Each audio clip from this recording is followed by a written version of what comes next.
said you mentioned. What happened? It's that Bostonian charm. That's what it is. What are you talking about?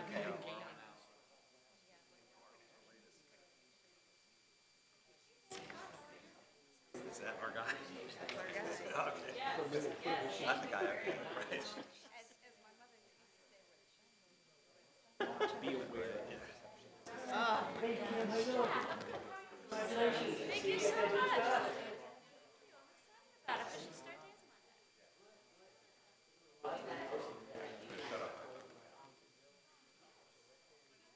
My position is DTS just needs a lot more money. Have my seat. You do the speech. There you go. Just say, but whatever they gave us last year, well, no. Yeah, that's fine. Just a nice round number. Yeah. I like it. I like the way you think.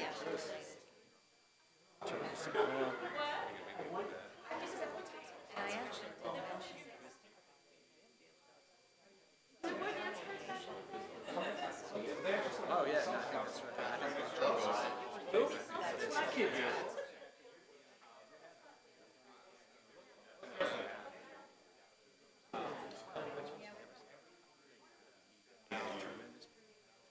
Increase in the DTS budget, whatever they're asking for, give them more. All right.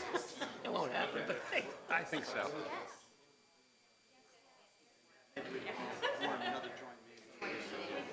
So this is where you'll sit. Richard A will sit there, and then is Mary now?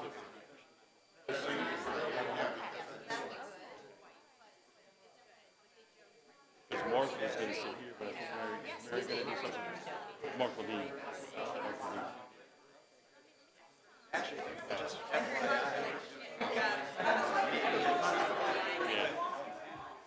Yeah, I don't know who's going to be.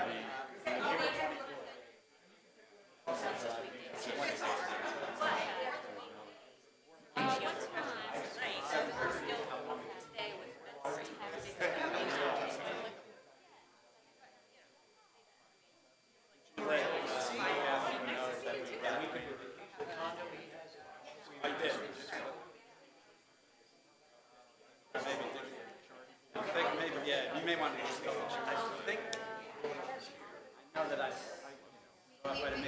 may not. Yeah. Right. Yeah, that's what I'm thinking. Yeah, just come.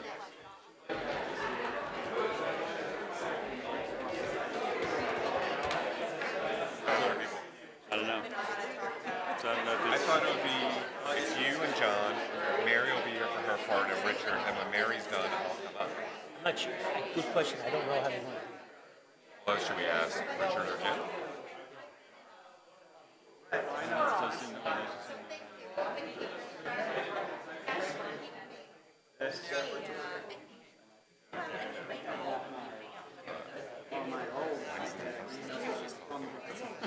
We need to know.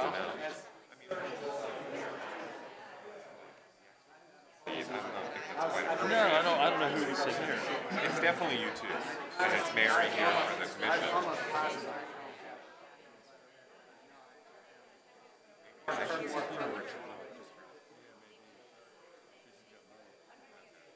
That's Chad.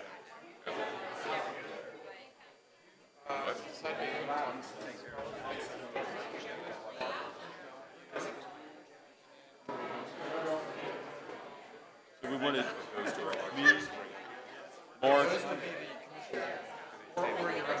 Okay.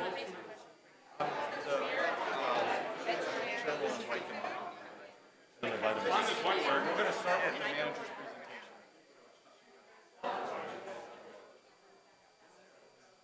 Oh, okay, good. Then also. So you'll see the video.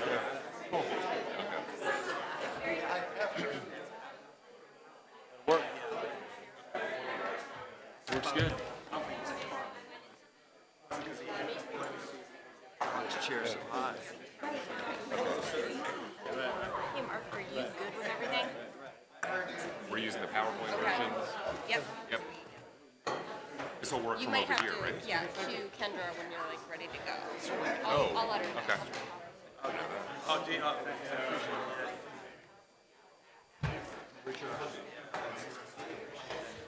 I was going to. Oh, I have to get on my wife's computer. Yeah.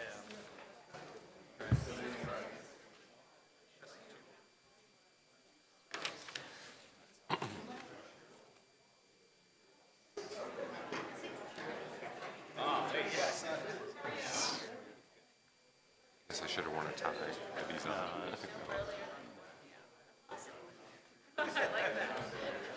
No need to worry. Had to lower my chin. Well, mine was a little high, yeah.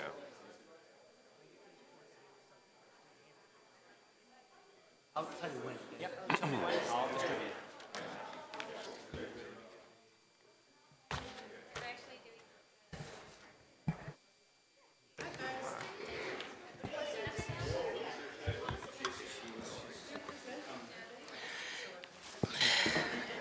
Okay, we're going to go ahead and begin with today's work session because we do have quite a bit to cover this afternoon and we do not have all the time in the world. So while Ms. Garvey is settling in, we do expect her soon. For those people who are used to seeing 5 of us, Ms. Crystal is recovering after giving birth to her baby boy, so she will not be with us in person today. Otherwise, let's get started with what is an extensive agenda, and I'll turn it over to our county manager, Mark Schwartz, to get us going. Thank you, Mr. Chairman. We're going to start off with the auteur of Arcanum, Dr. Jack Belcher. Thank you, Mr. Schwartz. Mr. Chairman, members of the board, thank you for allowing me to come in here today and talk about the budget for the Department of Technology Services. As you may remember, last year at this time, I reported to you I had a 60% vacancy rate of my senior management, and I was concerned of what we'd be able to do to recruit resources. I'm pleased to announce today that due to the extraordinary efforts of human resources, we're able to fill all those vacancies. And if you would pardon me, I'd like to introduce who my new management team is that we brought on, and just a brief comment on their backgrounds. To my right is John Bayless. He's our Deputy CIO. He comes from the IG's office, Inspector General's office of the United States Postal Service. To his right is Richard Staninsky. I'm sorry, no, it's Richard Achenbauer. I'm sorry, Richard Achenbauer. He's our Director of Security, Privacy, and Regulatory Affairs, and he comes from the motion picture industry in Australia, and prior to that, Los Angeles. Then there's Richard Staninsky. Richard, if you could just raise your hand and stand up. Richard comes as a COO of a telecommunications firm and came to the county to help us in the area of networking management. David Hurley, who's not here today, is a Director of Digital Experience and Technology Innovation. He came from the Consumer Technology Associates. We have Jonathan Manley, he came from the state of Maryland and does all program management. Jeff Taylor, who is our new, just recently announced as our Chief Information Security Officer. He's homegrown talent, came out of our department, and before that, NIH, National Institute of Health. So, we have Elise Ostigui, Director of Enterprise Applications. Holly Hartel, who you know from Manager of Business Relationship Management, Lou Michael, a Chief Technologist and Enterprise Architect, and of course Mark Levine, our Budget Director. So with that, I'd like to start the discussion. I want to take an opportunity, if I could, before we go too far into this, to give you an idea of why we do what we do. And we have a digital strategy, and it's listed up here, and it's called a digital strategy for the purpose of the fact it doesn't emphasize technology, it emphasizes what are the needs of the community and how can we meet those needs. And if you look at this is the 4th in a series of what we call technology plans that we've developed since I've been here. And they serve as our divining rod, if you may, in terms of where we go in terms of technology. So looking at this first example right here, we have 4 major theme areas we look at: health and safe community. Simply, where we seek to enable the county's public health, public safety, and emergency management to provide for a health and safe community. Economic and environmental sustainability, where we seek to distinguish Arlington as a vibrant, inclusive, livable community. Transparency and accountability, where we provide for transparency and accountability of county initiatives to ensure responsible use of our tax dollars and encourage collaboration with the community. And lastly, privacy, security, and resiliency, where we hope to fulfill the trust the community has put in us to make sure that the information and infrastructure we provide for them is secure and private as necessary. What we do in this, and I think it's important for you to know this, this plan was developed in 2015, and what we do is we report on what initiatives we've taken to satisfy the 4 goals we have here. Richard, if you mind handing out that, you handed it out already? And what that lists, it shows each of these major theme areas, and under it has projects that we've completed. And if you were to go online on the website and click on those, you could find why we did it, what was the benefit to come from it, and you can see the product that's been produced. And I think that's a great way of assuring that what we say we're going to do, we're trying to live up and do. The strategy, so what we have here is a strategy, and what it does is created a framework for us to operate. And I think it's a good way to present why we do what we do. With that, so our purpose, we hope to deliver value. And to deliver that value, we focus on 3 major areas. Got it? There we go. First, of course, we're concerned, our primary focus is to sustain, secure, and modernize the county's electronic infrastructure. As you can see it here, and that's everything from sustaining and securing it. Next, we're focusing on leveraging the capabilities of Connect Arlington, which now supports over 100 county and school facilities, the traffic signal system, over 200 cameras, and provides for primary carriage of public safety radio system. It's interesting to note the payback period for this investment was realized in less than 3 years due to the avoidance of payments we would have had to make otherwise to the provider of our institutional network. If you look across to one of our neighboring jurisdictions, they're paying an annual commitment of $6 million a year to provide for the same services. Most recently, we have initiated an effort to redefine the excess capacity of this network as a platform for the public good, specifically focusing on digital equity and innovation. And lastly, we continue to focus on how to leverage advances in technology that are happening that can further enhance the delivery of services for the community. So we're embarking upon a transformation, and change is coming. In the face of the unprecedented appetite for technology, where speed of change is exponential, and the growth of data just is growing at such a same rate, we need to transform how we provide for the services we need to provide to the community. We do not have, honestly, the resources to accommodate the virtual tsunami of change that's before us. Simply, our current approach to providing for technology support will not be sustainable unless we take a moment to develop a plan to how we can transform this. The first area of change will be how we host our automated systems and data and the services we provision them upon.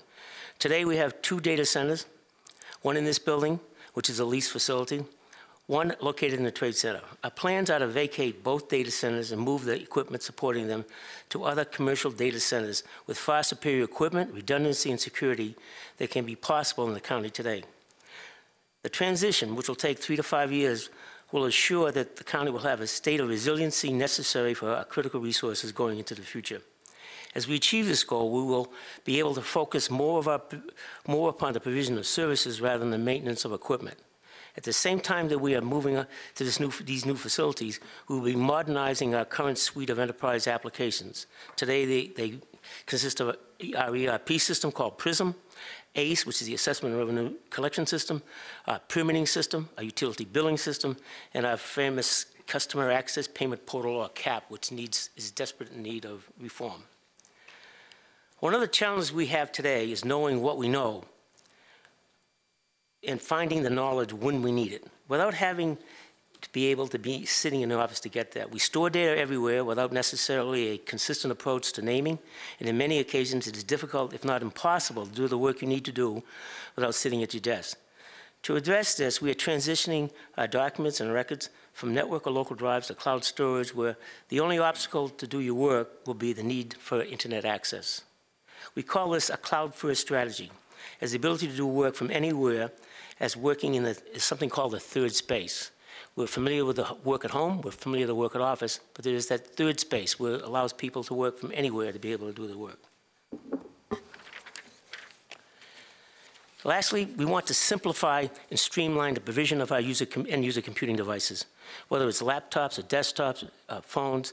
To this, we need to be leveraging our transition of our services to other facilities, leveraging the transition of our services to other facilities to provide for a device as a service, or what we call zero-touch deployment, where provisioning of devices resembles how you today go and buy devices and procure devices from stores like Apple. You're able to look for what you want, be able to select the device you want, and get it what you want, the form you want, with little delay. And we're looking to do that first. So our goal is mobile-first deployment.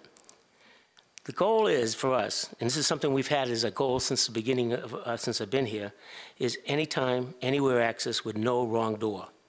We have already begun to see the benefits of this approach to the expanded mobility and reformation of what we consider to be the workspace of our employees, who now can work from anywhere at any time.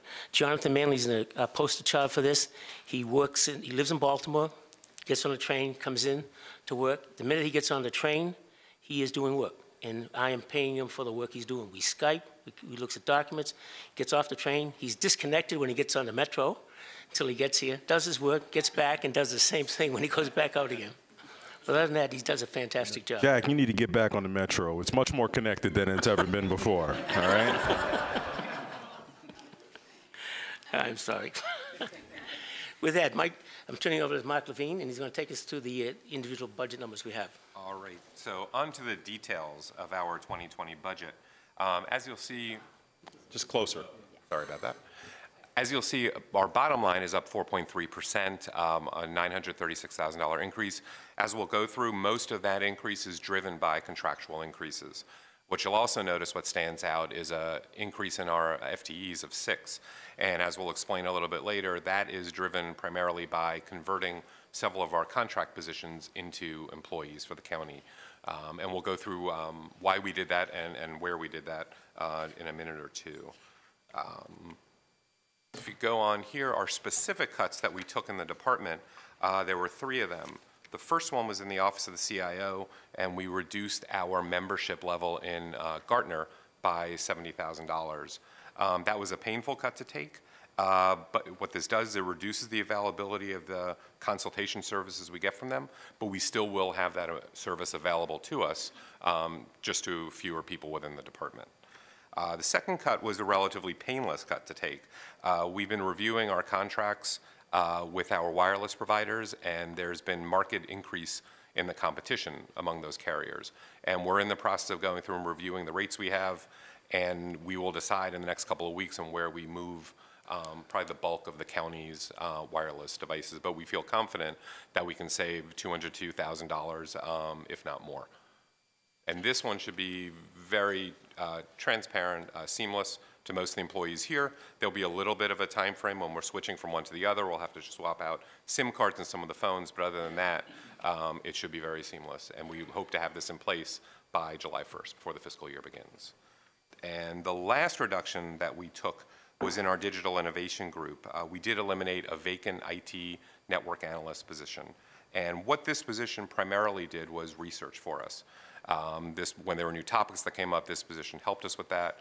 A good example of the distributive antenna system that's going into the jail, that was originally developed in this position.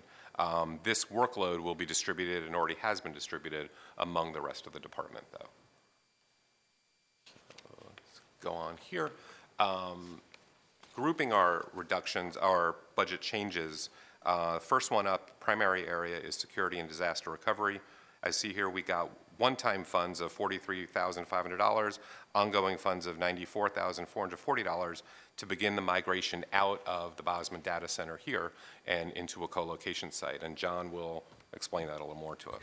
Yeah, so this is the foundation for the move to get us from our on-premise data centers to hosting and cloud architectures. So quite simply, our on-premise data centers, they've served us well, but they have limitations, and those limitations now can be overcome by going to hosted solutions and cloud solutions.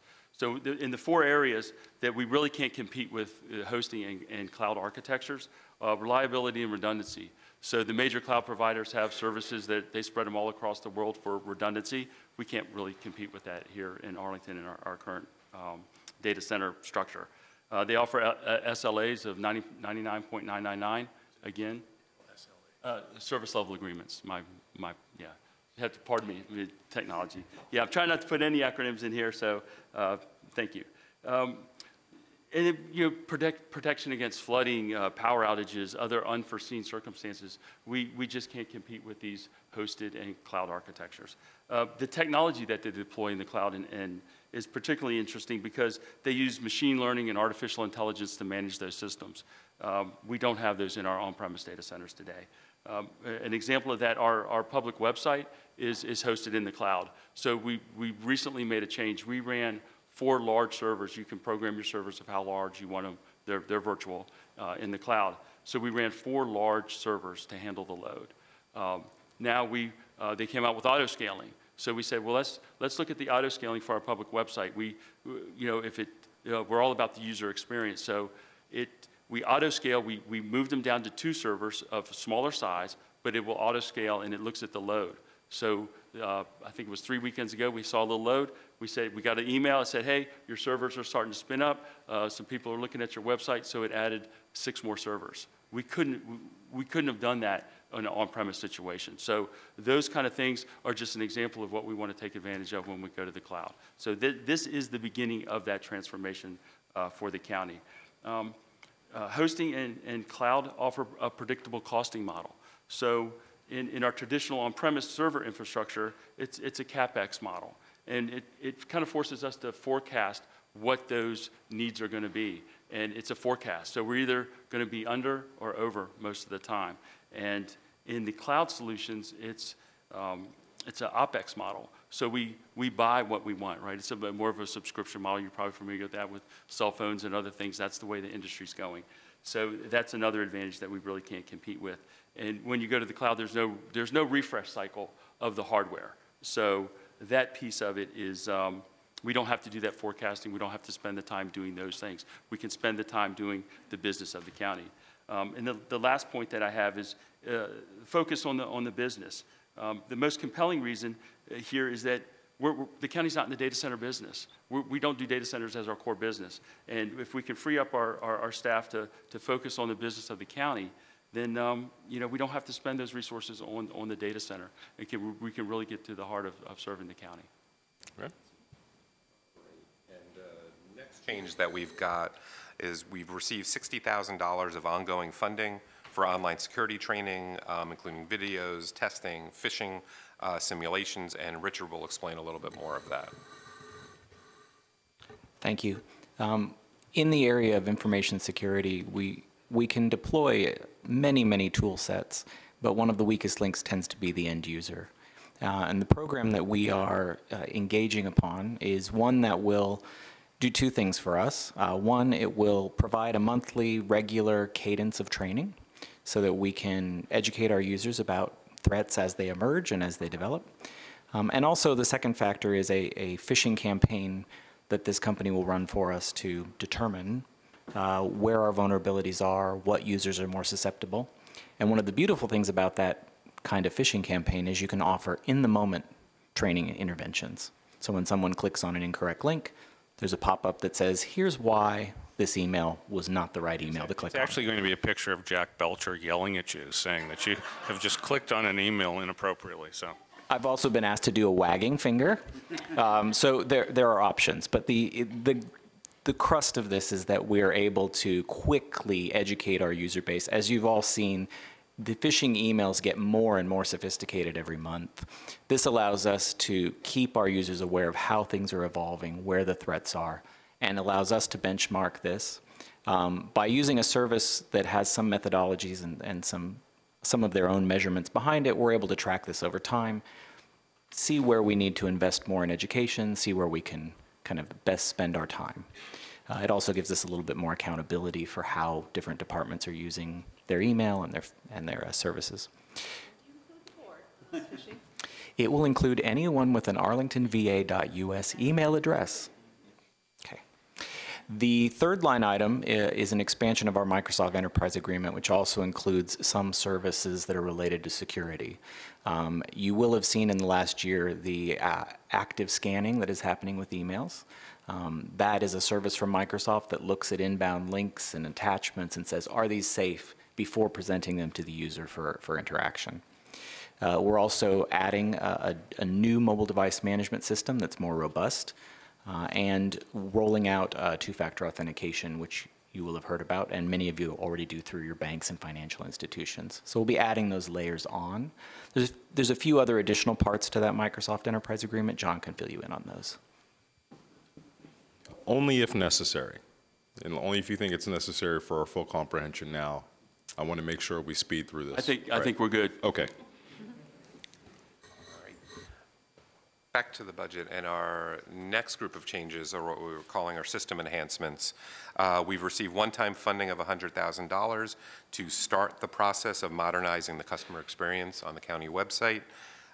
This is the requirements gathering phase. There are over 18,000 pages on the website, The underlying structure of the website hasn't been updated in 5 years.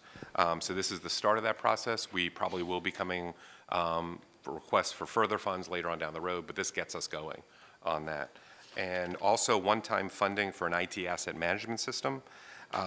Right now, we have several small systems around the county in different departments. That could be Excel spreadsheets, that could be databases. This is to get everything into one comprehensive asset management system. This was an audit point from our auditors that this was a weakness that they found with us, and we're doing this to address that.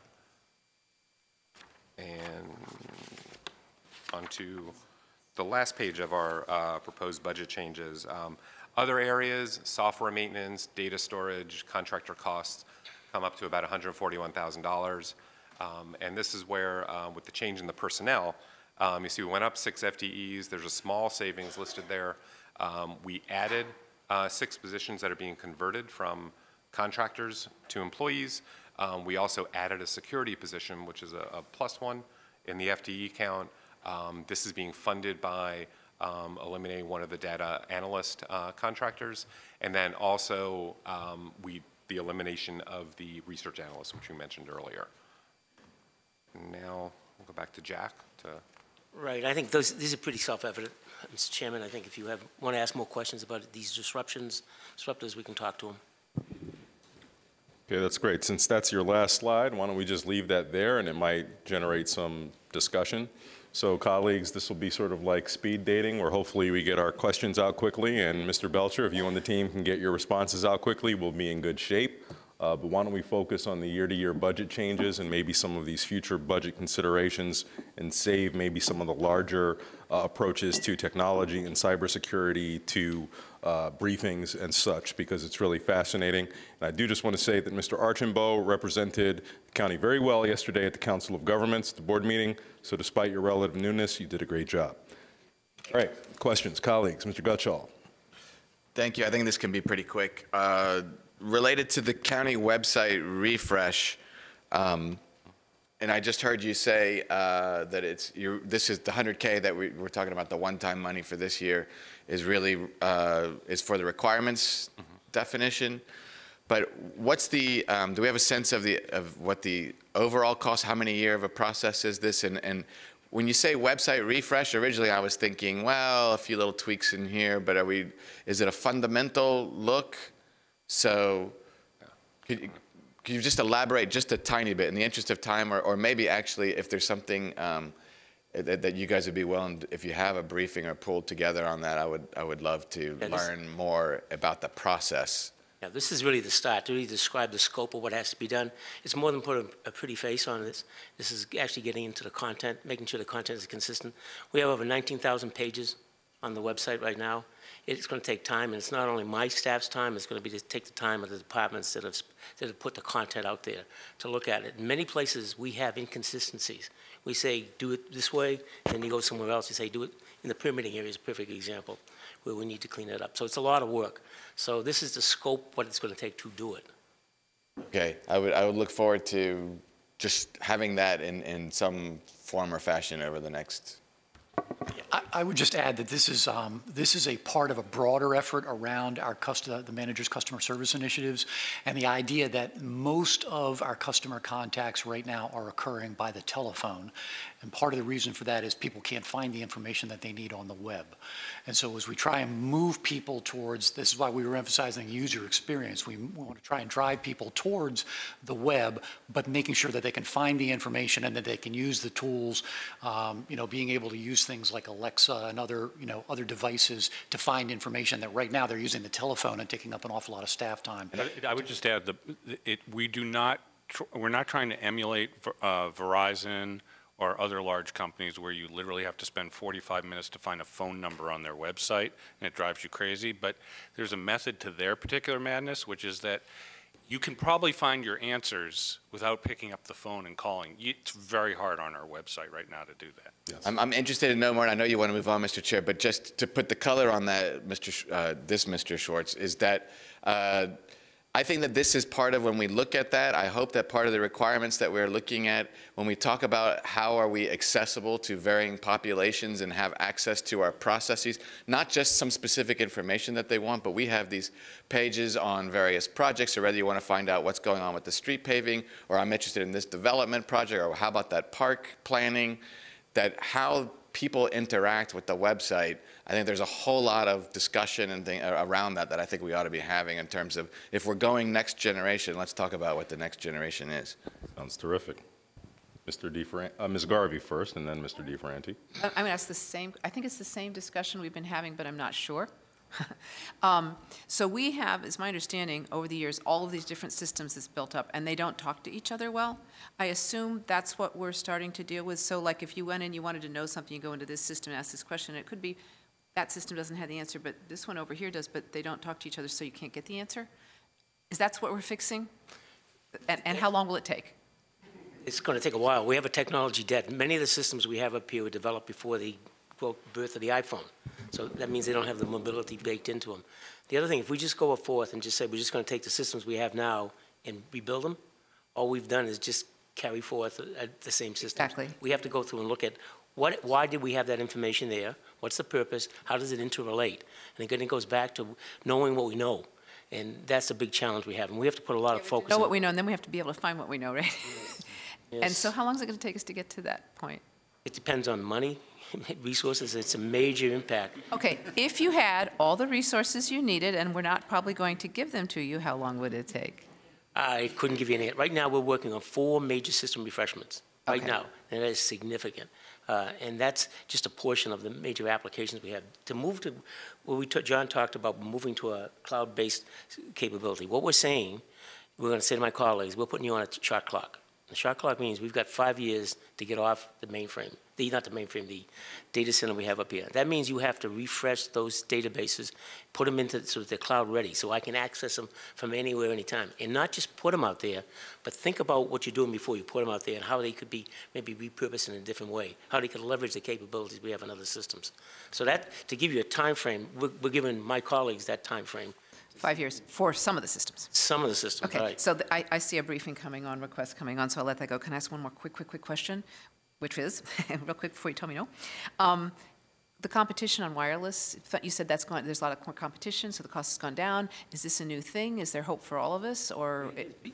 How many people buy a new phone? I mean, you've got a phone right now. Yeah. I mean, they've come out now with a foldable one. So what's the value of the foldable phone? We had that when we first invented the phones, right? So the phone companies are concerned because people aren't buying these things, they keep them. If you have an old phone, you want to turn it in, if you go to the Apple store, this is an iPhone 6 or 7, they'll give me up to $150 Yeah, but for the it. prices are going up, but you're finding the prices are going down, right? Because they want us to buy them. They want us to They want us to buy the devices, got it, but we're not, we're using the old devices. We are, but under some of the plans we're looking at, there's going to be very inexpensive upgrades to new devices, ranging between 99 cents and $99. So we can keep people with a current phone at a lower cost than what we've been doing. Great, thank you, done, thank you. Mr. DeFranti. Sure. First, Mr. Belcher, thanks for your personal commitment to digital equity. I know you've come to the Housing Commission before, and I appreciate that's a key part of the budget as a whole. So I appreciate that. And then congratulations on bringing on such a great team. I really appreciate each of you joining. I'm glad you mentioned the $6 million in savings vis-a-vis Alexandria, because that has not been over-discussed over the last weeks, and so I'm really happy that you mentioned it. And lastly, I have requested just a briefing on that component of things, and dark fiber, light fiber, and the whole process. So that's it for me.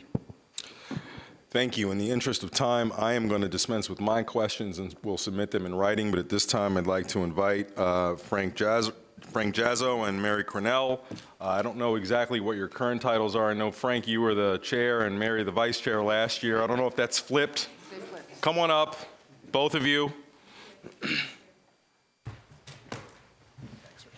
very much. All right, so Chair Cornell, why don't you start us off? I will indeed. Thank you so much. We appreciate the opportunity to be here. And we certainly, we had a peaceful transition. So,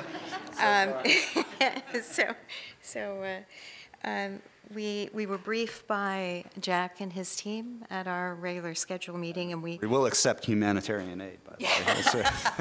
right. And we submitted in writing. You might have received the letter, but we'll just go over a few things and keep to our 3 minutes. First of all, we really have 3 caveats and 2 kudos, right? The caveat is that delay in the refresh, right? It's going to be a big number, and the more we delay it, the worse it's going to be. And the county depends on this infrastructure, every part of the county. So important to look at that and prepare for that. The other thing that Jack mentioned was the IT inventory, which is really important. One of our concerns is the business units in their cuts, to make sure that they're aligning with your budget requirements, have cut some of their technology support, which could really put emphasis and really a lot of heavy lifting back to DTS. So that's something to look at. There could be a gap. And then the other thing is data quality and data science, right? You've had some support for that, but you all are collecting mounds of data. And you really do need to look at it in terms of having for lack of a better word, a DUI, a digital DUI system, right? So it really will help, because as you're looking at moving forward, you want that data, the structured and unstructured data, to really be able to be mined and looked at. So if you don't start now, it'll be more difficult later.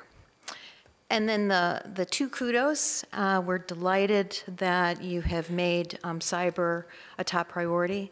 That's really critical. And we mentioned a little bit more, we gave you more detail in the letter, but we certainly think it was a difficult decision in terms of what you pulled, what budgets you decreased to do that, but it is a critical move, and we concur.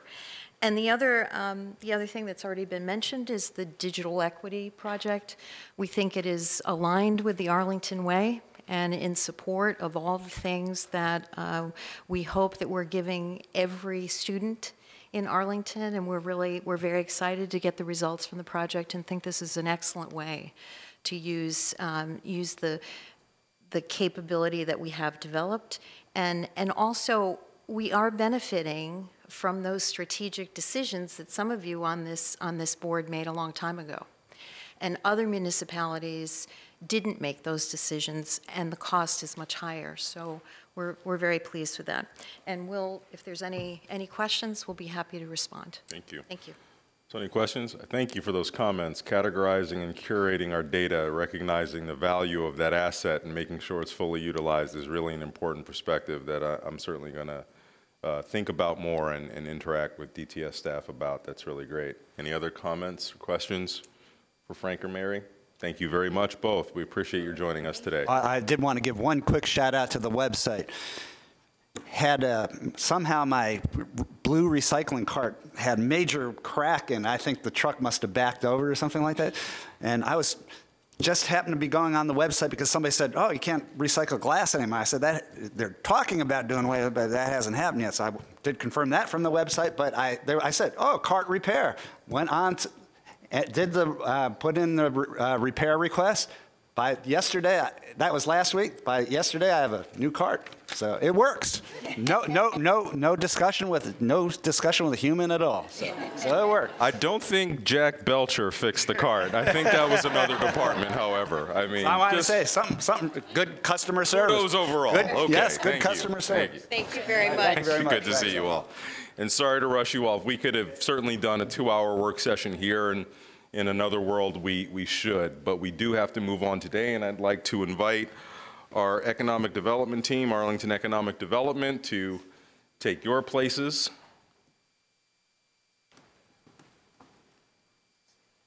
Actually going to get something done next year. What's that? Perhaps AED will actually get something done next year. Have something to report.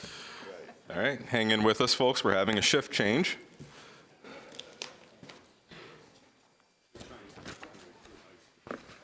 Can you stop that microphone?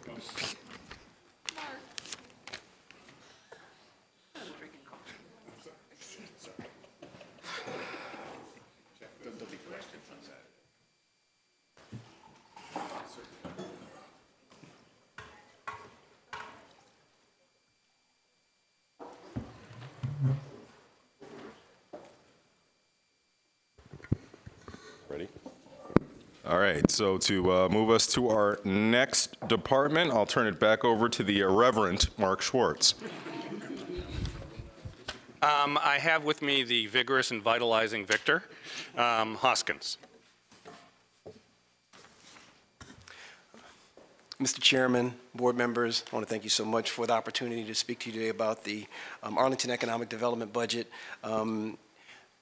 Let me back up 4 years ago when we first started on this way forward. If you had said we would become the innovation center of the United States, people would have laughed, and actually some of them did. And you bring it forward today, people aren't laughing. People actually are concerned that we might be going a little too far in our innovation.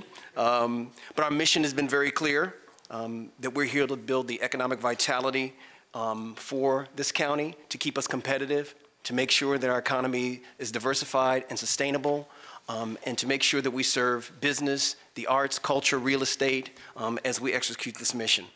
And 4 years ago, our vacancy rate was rising at 3% a year. We had, all of a sudden gone from a 10, 12% vacancy rate to over 20%. We were losing business. We'd lost 34,000 jobs since 2001. And it was looking quite bleak. And Libby was on the board at that time, and her and the other board members were very courageous and put forward more resources for economic development. And then some of you were elected and continued that trend, and we've been able to turn it around.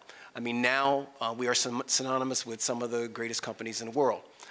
Recently, of course, Nestle, Grant Thornton, Gerber, all very important. Amazon, of course. But the other day, Yext decided to come from New York.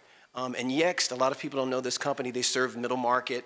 They provide basically these enterprise-wide services for these companies. And they decided to come to Arlington because this is what the CEO said. By the way, we gave them no incentives, but this is what the CEO said. It's the next Silicon Valley. And we had said that 4 years ago. We said we would be the Silicon on the Potomac. And so we have gotten to where we need to be with a couple of years of budget cuts in a row. And we'll be taking budget cuts this year. And the reason why we've been able to do that is really because of our staff. It's really because we have an outstanding group of individuals that I frankly have grown to greatly admire. I'd like them all to stand up right now so they can be recognized. Everybody in the economic development staff, please stand.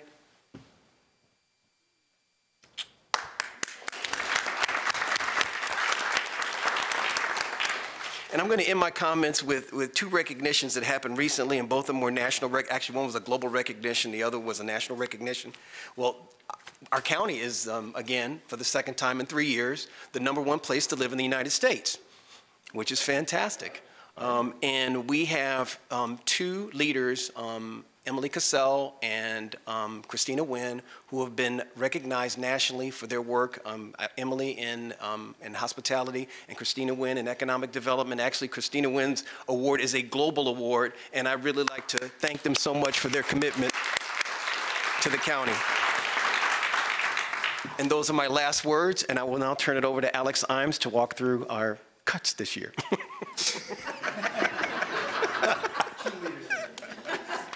Somebody's got to do it. Talk about a few things other than cuts, starting with Amazon and just some of the themes and what was important to our department and this county about the recruitment. Clearly, it's a major step forward in fulfilling the vision of the department and the mission of the department. We'll move forward with community plans for Crystal City and Pentagon City and advance these transportation and housing objectives that we've had for many years. We'll also have a new catalyst for investment in higher education and support at the facilities at Virginia Tech and George Mason, along with statewide investments in college internships and K-12 education.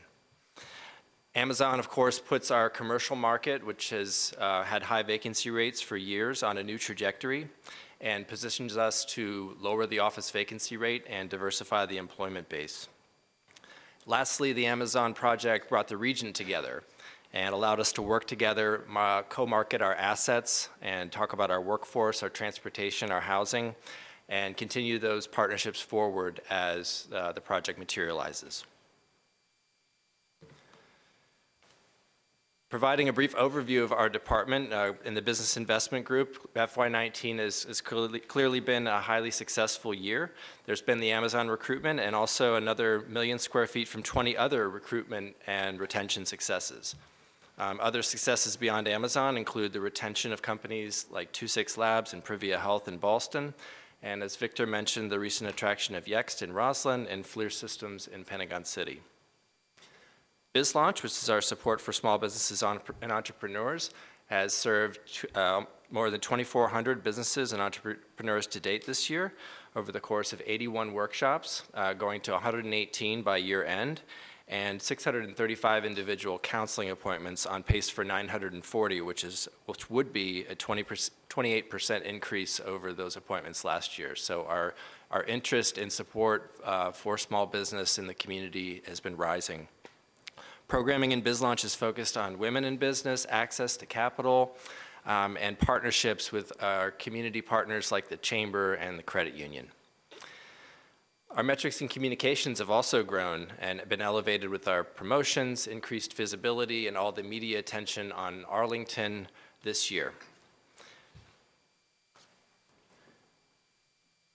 Convention and Visitor Services tourism promotion continues to deliver with over $123 million in state tax receipts and $91.7 million in local tax receipts.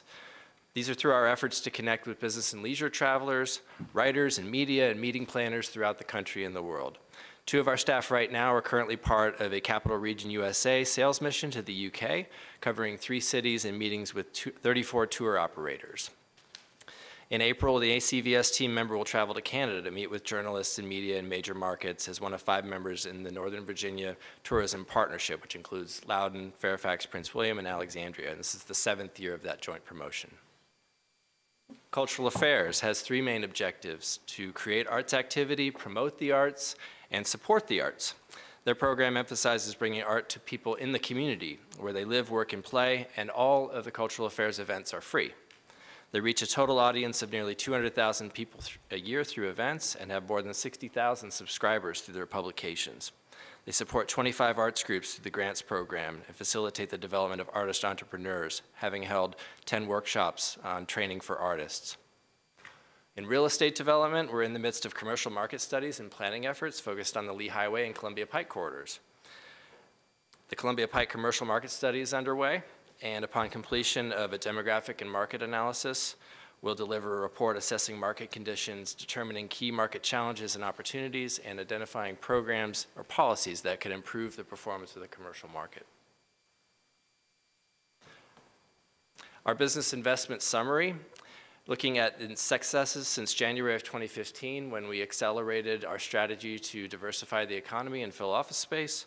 There have been 248 closed projects, over 75,000 jobs, 12.4 million square feet, and 18 projects using financial incentives. The majority of our business investment support is provided to companies through services and programs like competitive cost analysis, labor and demographic information, site selection assistance, permitting support and referrals, welcome events, executive luncheons, and connections to other businesses and institutions in Arlington. Our progress continues on reducing the vacancy rate, which fell to 17.2% at the end of the 4th quarter 2018, after rising to above 18% last year in the wake of the NSF departure. We expect to see the vacancy rate continue to decline with the success of our business investment program and introduction of Amazon into the market.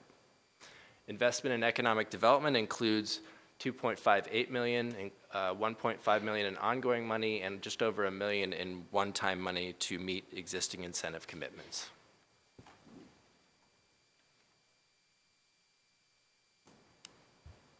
Proposed changes in this part of the budget, the main thing is the addition of an FTE in the AED BizLaunch program as demand for small business assistance increases and opportunities for existing and startup businesses to link up with new opportunities related to the Amazon arrival. This proposal is obviously based on the assumption that the county board reviews and approves the performance agreement with Amazon.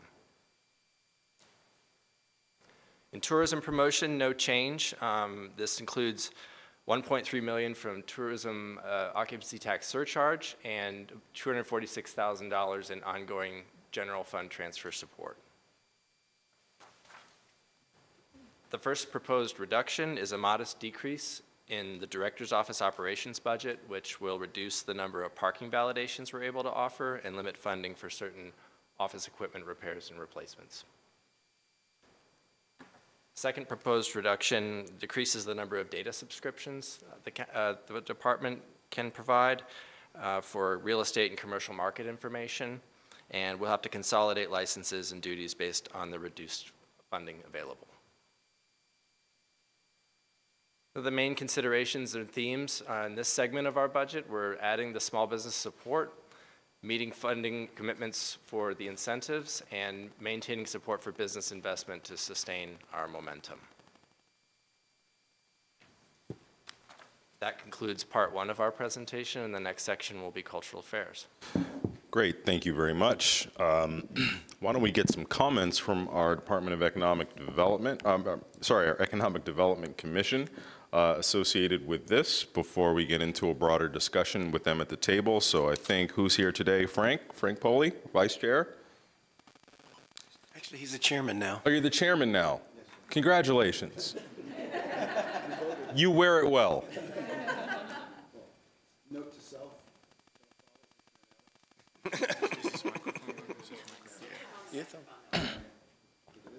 No? There we go. Sorry. Good afternoon, Chair, members of the board, staff. On behalf of the EDC, we appreciate the opportunity to speak to you about the budget. And we have a few comments. First and foremost, we appreciate the support that the board has given to the AED, and both in the past and in the current budget. As you can see from the information just presented, the additional resources provided in past years have certainly delivered and a fair amount of success. I'm going to skip a few of the comments since Victor covered most of the names and things that we would cite. We acknowledge that and appreciate that the strategic and sensible direction and support of the board has and continues to be to provide AED with to further the county's economic development goals. We have a toolbox and provide services that work to support, grow, diversify our economy and our economic base. And it's evidenced by the outstanding results that they've delivered thus far. We also appreciate the new staff FTE that's in the budget for Biz Launch, which we think will be critical in the coming years. I'm sure you know that about 85% of the businesses in Arlington are considered small businesses with 20 people or less, and comprises about 15% of the total employment in Arlington. So that extra staff person, I think, with the services provided by Biz Launch will be very, very much appreciated and helpful. The manager's proposed budget continues to provide the resources that are needed for the necessary recruiting, outreach, technical assistance, counseling, and focus programs that AED offers. So with that, EDC believes that the budget is reasonable. We appreciate the support, and we certainly recommend consideration of that, the manager's budget, by the board. Thank you, Frank. Very much appreciate that. The discussion is with the board. Mr. Gutschall. Thank you. And actually, Frank just touched on exactly what I wanted to ask about, which is the new FTE for small business support. Mr. Poli referenced specifically the Biz Launch program. The question is, are we looking? Is this to? One, can you confirm that that FTE is in the Biz Launch program? And two, is this to meet a growing demand, or is this to expand the offerings and the support and what we're going to be doing? So yes, it is going to be in Biz Launch. That's what the position's for. Specifically, the services will be directed at small businesses that, number one, could take advantage of the platform of Amazon, because a lot of businesses in Arlington don't. And this is a way that they can directly learn about it. Number two, we're expecting a pretty strong surge in small businesses, particularly in restaurants and service-related businesses, dry cleaning, legal services, one-man shops. Primarily because there will just be more income in the community, but this will be over time, so this will be a ramp up. It won't be immediate, but it will be a ramp up. We do have a challenge in Biz Launch right now in terms of counseling. The wait time is about 3 months right now for direct counseling, but that isn't dependent on our staff. That's really dependent on volunteers, because all of those people are volunteers. All right, thanks. Thank you. I'd like to continue with that as long as we're on the subject, you know, when I think about it, I certainly support this effort and initiative and see that it's necessary, but I'd also like for us to think about things beyond the tail of Amazon. You know, we talk about vacancy a lot, and while we've got a lot of vacancy in Crystal City, which we presume naturally will, you know, start to be eliminated with the new development and the adaptive reuse of other facilities, that still means most of our vacancy is outside of that area. We still have, you know, opportunities perhaps for small businesses throughout the county who may not necessarily be associated with Amazon's development. We've still got a retail sector, whether it be on Columbia Pike or elsewhere, which could use some strength and diversification. So I would just encourage you to keep an eye on the ball and figure out how this additional level of resource can help us, you know, make sure we're meeting the needs of the non-tech serving entrepreneur who may be needing a foothold and could provide some value to us. So I guess that's less of a question and more of a comment. So I'll turn it over to Mr. DeFerranti. So on the same theme, so I'll be interested, you described a ramp up towards additional resources for small businesses. And I'll be interested in, I just want to make sure there's the resource. Yeah, go ahead. Let me clarify that. Ramp up in relationship to Amazon, not in relationship to the utilization of small business services. Okay. Yeah. Got it. Well, I'll be interested over the coming year or so. I think small business is the pivot, and there are, of course, other sectors. So I'll be really interested in that after Saturday, of course, and moving forwards. The small business resources to support BizLaunch, but to reach other sectors out, that's kind of a big area that I'd be interested in. And then just to make sure, to your comments, Alex, after TSA, there's that may moderate whether we bring down the vacancy rate, right? Yeah, the TSA departure in a couple of years will be more than 500,000 square feet, so that in and of itself is more than a percentage point on the vacancy rate. So we will hit another major headwind. Okay. I don't want to bring us down, but I also do think that the clarity with which you guys have worked on this, and it's important for, I think, everyone to acknowledge that, you know, Amazon's not going to, if we approve it, it's not going to make the commercial vacancy rate straight down to 10. We've got a lot of work, so thank you. Thank you.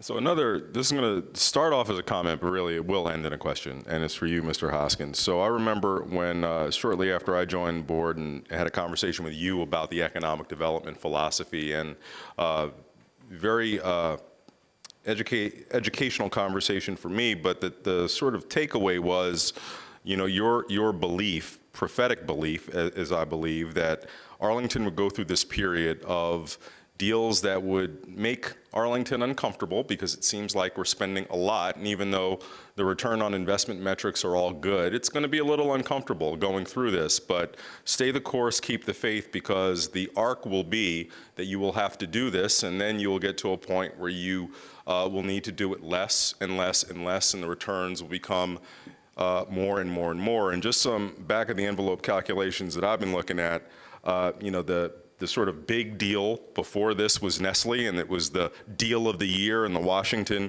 metro area. And my back of the envelope calculation says that the cash incentives for that were at the rate of $19.50 per square foot of office occupancy and roughly $5,300 per job.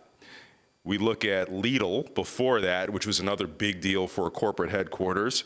We did better, $10 and change per square foot, $1,800 per job.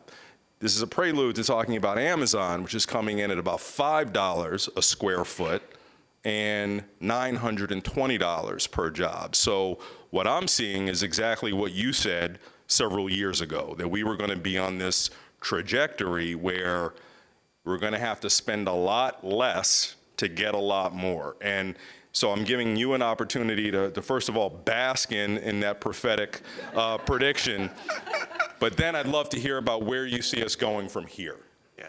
Well, first of all, I appreciate you remembering that because a lot of times I say things to people and they quickly forget, which means that you are really listening, and I appreciate that.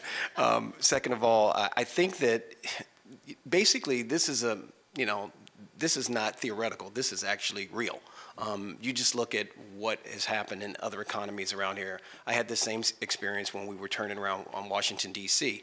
The first deals were larger investments. The latter deals were smaller investments. I had the same, experience when I was in California working for Long Beach. So I'd gone through it before, and the only reason I could speak to it was because I had been through it before. And with all the assets that Arlington County has, to me, it was going to be like an all of a sudden moment. And I think that's where we're arriving. And I think that's what everyone's beginning to feel. And we've already seen the consequences of it. People are signing leases faster. They debate less. The interesting thing is that the real estate owners, and I'll just be very plain spoken about this, some of them will want to have the tendency to raise their rents thinking that they can take advantage of a perceived demand. That'll be the part that may slow things down. Well, and as you know, if the owner is not investing in the project, we're not either. So we've made that very clear, which is, I think, appropriate. But where I see it going, I see us in the next 4 years really getting down to about 12%, where you were in, I guess it was 2011. 2010, 2011. So we'll be back to what is considered a healthy, assuming that there's no cataclysmic, economic crash and, not another, financial crisis like back in 2007. I anticipate that we should get there in the next 4 years. Thank you. Ms. Garvey. Just continuing this, do you see, Mr. Hoskins, so we've got these big, we don't have to put so much money in for the big ones.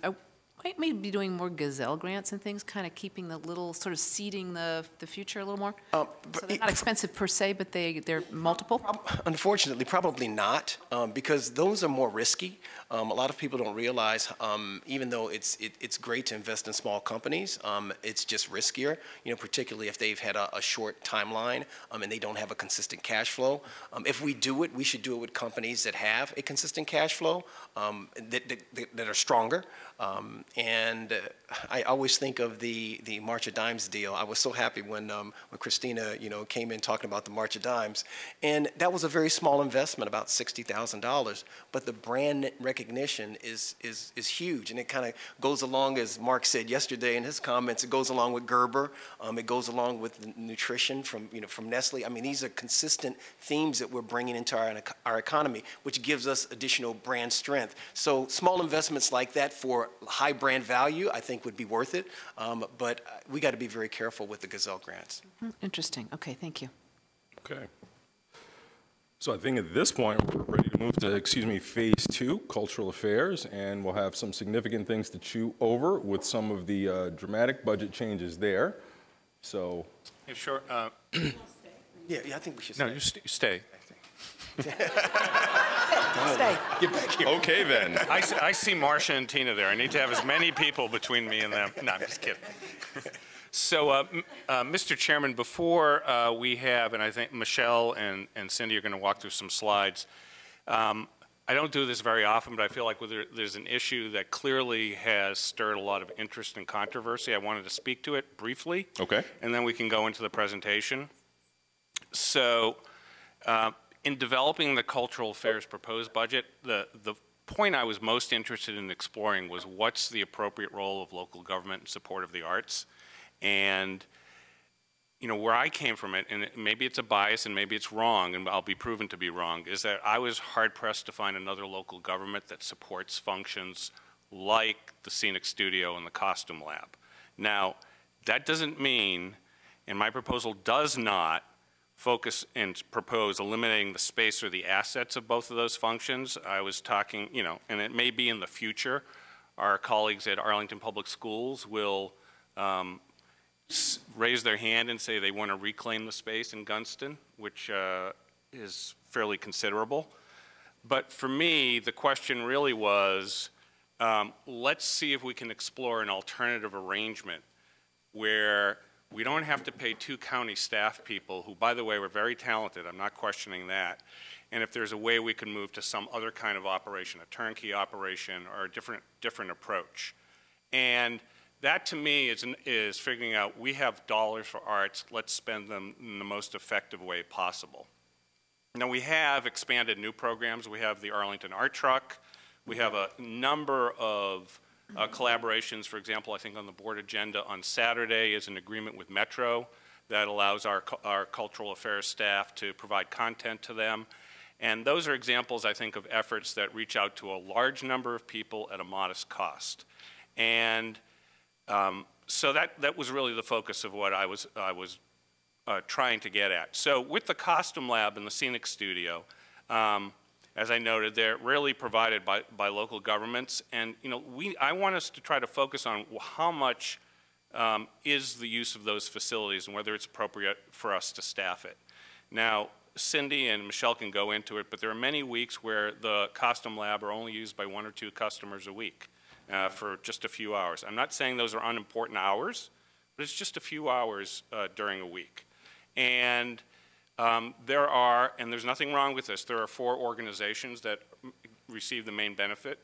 There's nothing wrong with that, but we should be looking at what cost, and the fees they pay are minimal, and I think that's probably a policy that the board had in place probably 20 or 30 years ago. And it's something I think, and I want to compliment everybody, we've been having the discussion. Let's have a civil conversation about whether that's the right way to go. But I really want to make sure that when we go through this, we have an intentional and thoughtful transition if the board agrees with my proposal. One thing I didn't think I did a very good job in the proposed budget was discussing what the impacts might be on current groups and current productions.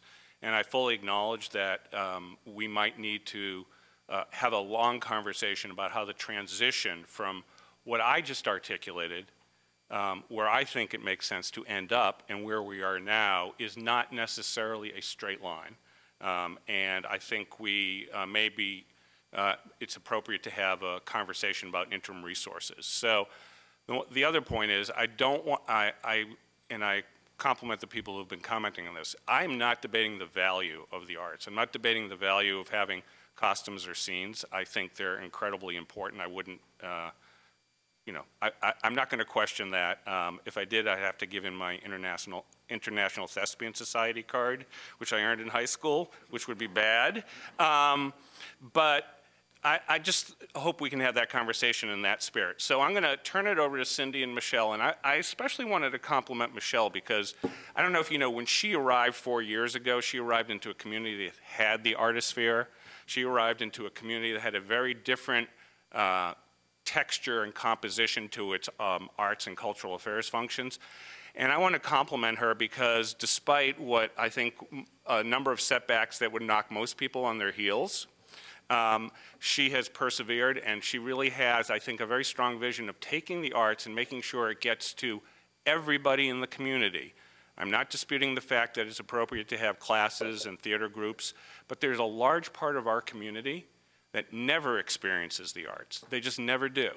And that's the kind of conversation I'm hoping we can have now and into the future. So with that, I turn it over to Cindy and to Michelle. Thank you very much, County Manager. I appreciate that.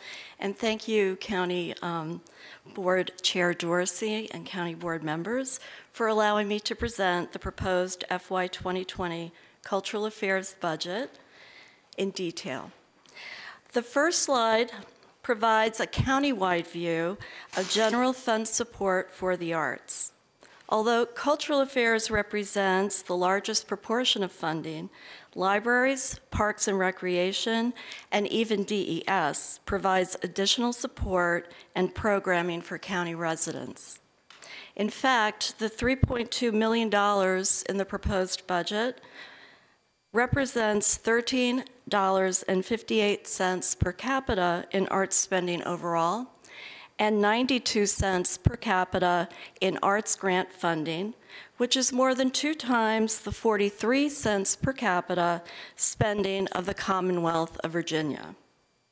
I'd also like to point out, as Mark said, that we have a really broad and diverse ecosystem, cultural and arts ecosystem, which consists of 149 arts and cultural organizations, from our very small volunteer-driven community theater groups to WETA, to WETA, with almost 300 employees and an operating budget of $115 million.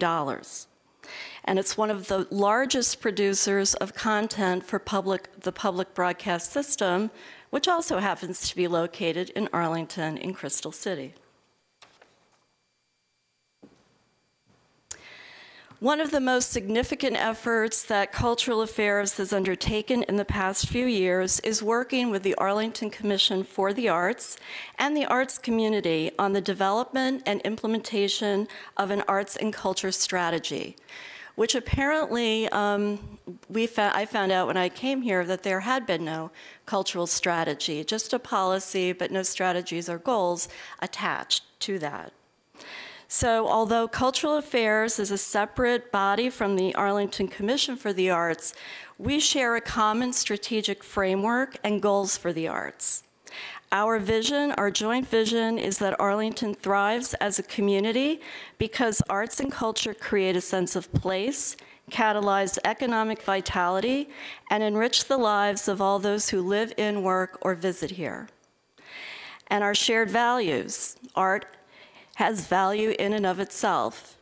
Arts and culture are a strategic community resource, and arts and culture underpin economic development and sustainability. And I'd also like to point out that both of our work plans, both Cultural Affairs and the Arlington Commission for the Arts, our work program elements align with the goals and strategies.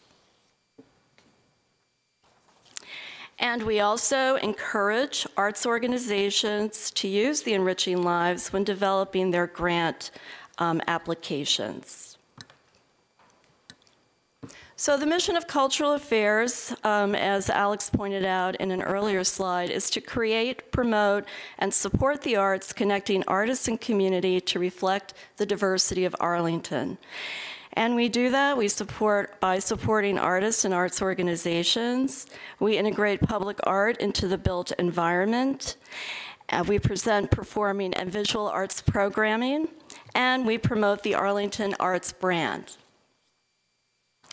The guiding principles for all our programming and curatorial practices are: we bring art to the people. We deliver fresh, high-quality art and cultural experiences where people live, work, and play. Everything we do is free and open to the public. We always leverage our scarce resources by collaborating with internal and external partners. Artists are businesses. You talk about small business. Every artist is an entrepreneur in a business, and we pay them fairly for their work. And we encourage all other people to do as well. And we align our programming to reflect Arlington's diverse populations and neighborhoods. But most importantly, we strive to introduce surprise, whimsy, and fun into daily life, which we find severely lacking at this time.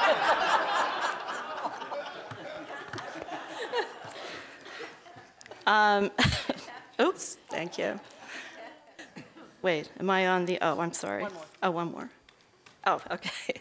So county manager spoke about the role of local government in the arts. So generally speaking, that is to develop, support, and provide programs that serve diverse populations, groups, cultures, and geographic areas. Specifically, it's about piloting low-cost experimental arts projects that have the potential for wide distribution and replication. It's about integrating public art in the built environment to express community values, enhance the environment, and heighten awareness. This art is there for everyone and is a form of collective community expression.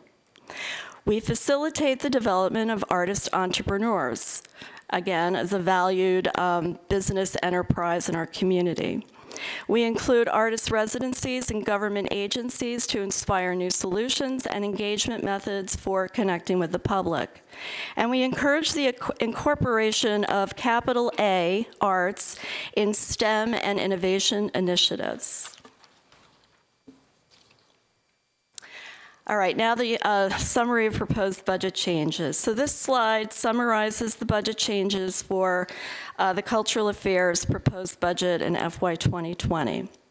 We are eliminating 4 positions: the costume shop manager, the scenic tech manager, the audio production specialist, We will not be able to staff the mobile stage, but we are preserving $25,000 of funding for, in order to contract to support music programming, festivals, and county events and other civic events. Also, the facility manager at 3700 South 4 Mile Run will be eliminated, and we will be implementing a cost recovery model, which I will address a little later. We are going to modify facility and technical support to supported arts organizations in order to accommodate these staff reductions and one-time funding for the facilities and technical services director. So details. In eliminating the costume lab manager position, there will be a lot of equipment that is at the Gunston Middle School, including a large inventory of costumes and a lot of equipment, including a steam kettle dye vat, which is fairly unusual in this area, basic fabrics, steamers, sewing machines, etc. I want to point out that arts grantees and educational institutions receive a 33% discount, and in FY 2018, 4 supported arts groups received these discounts: Avant-Garde, Opera Nova, the Arlington Players, and Encore Stage and Studio. So the Costume Lab has been serving local, regional, and national theater and film communities for more than 40 years. But its utilization has declined over time as other sources of costumes have become available. And recall that 40 years ago, when we were all very, very young, there was no internet and no Google search. So that has changed quite a lot. So some key considerations. The transition plan for Costume Lab could include many options, and I've laid out just a couple of them. These are not exclusive.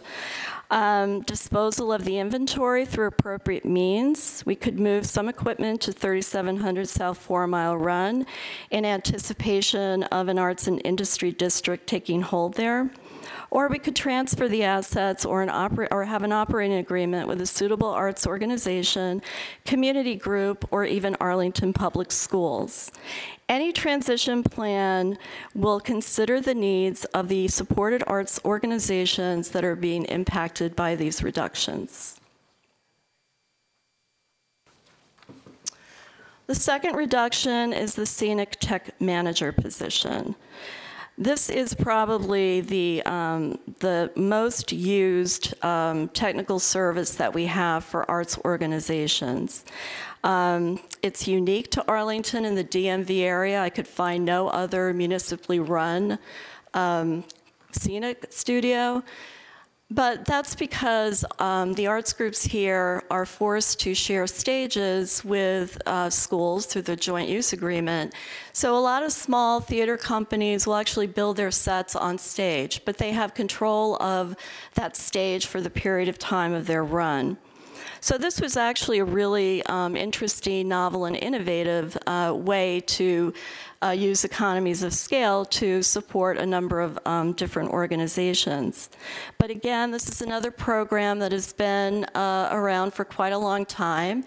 And it costs groups $35 a week, which is extremely low cost. And we had there are 4 major users of this facility: Avant-Garde, the Arlington Players, Dominion Stage, and Encore Stage and Studio. In fiscal year 18, Jane Franklin Dance used the studio for 2 weeks, and we've also had Potomac Harmony the year before used it for 1 week. But these other users, which are 2 professional theater groups and 2 volunteer-driven theater groups, they spend an awful lot of time at the Scenic Studio. So again, options for consideration could be a transfer of assets or an operating agreement with a suitable arts organization, community group, or Arlington Public Schools. And once again, the transition plan will consider the needs of these organizations that use the Scenic Studio. The next reduction is our audio production specialist. This position was vacated last year, and since then it's been difficult to staff the mobile stage with this one reduction alone. The audio production specialist was very helpful in providing sound engineering services for a number of festivals and also a number of heritage organization celebrations, some MLK celebration, the Arlington Palooza, the Argentine Tango Festival, and a couple of other heritage group festivals.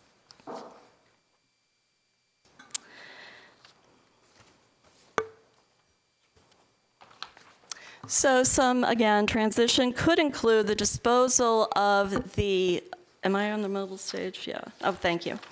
The disposal of the mobile stage, it is 15 years old. These groups could rent the stage from a private vendor when needed, and that's approximately $3,000 per event. And we would certainly provide a referral list of vendors to the Special Events Committee for external users.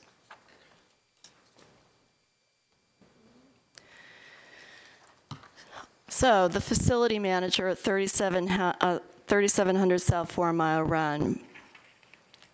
So as part of cost recovery efforts, we will be introducing efficiencies in our operations processes that we feel will improve operations to such a degree that this position and the work of this position could be absorbed by other staff members at 3700 South 4 Mile Run.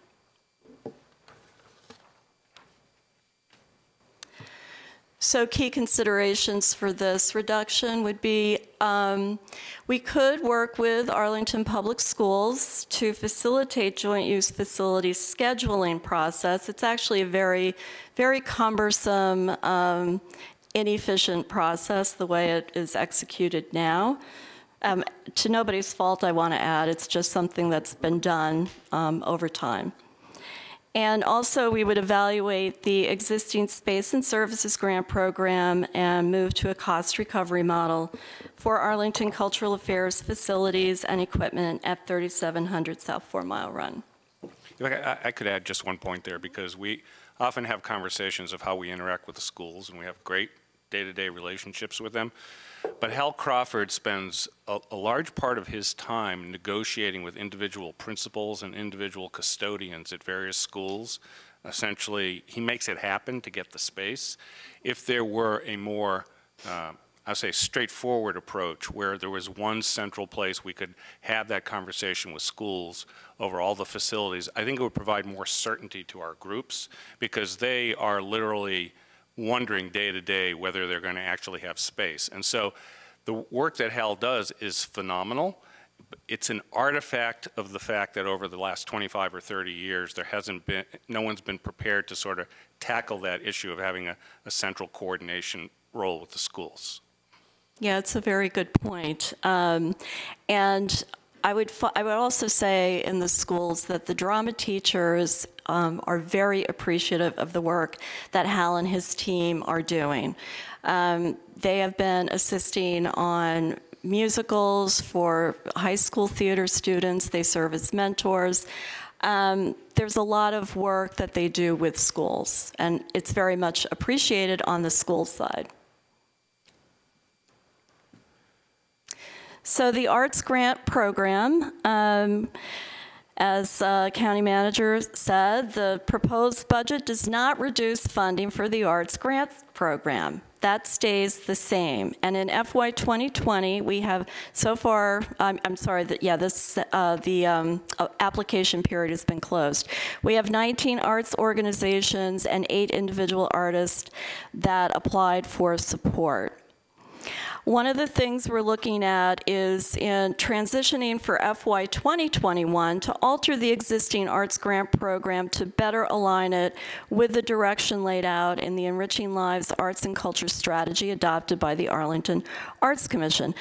And potential changes could include new applicant criteria, for example, addressing a local community problem, issue, or need through an arts-based lens, making sure that these programs are publicly accessible in park, library, or other non-traditional space, involving a non-arts community partner, and providing direct financial grants only. And I'd also like to point out that many of our arts groups are already doing this type of work, and to great effect.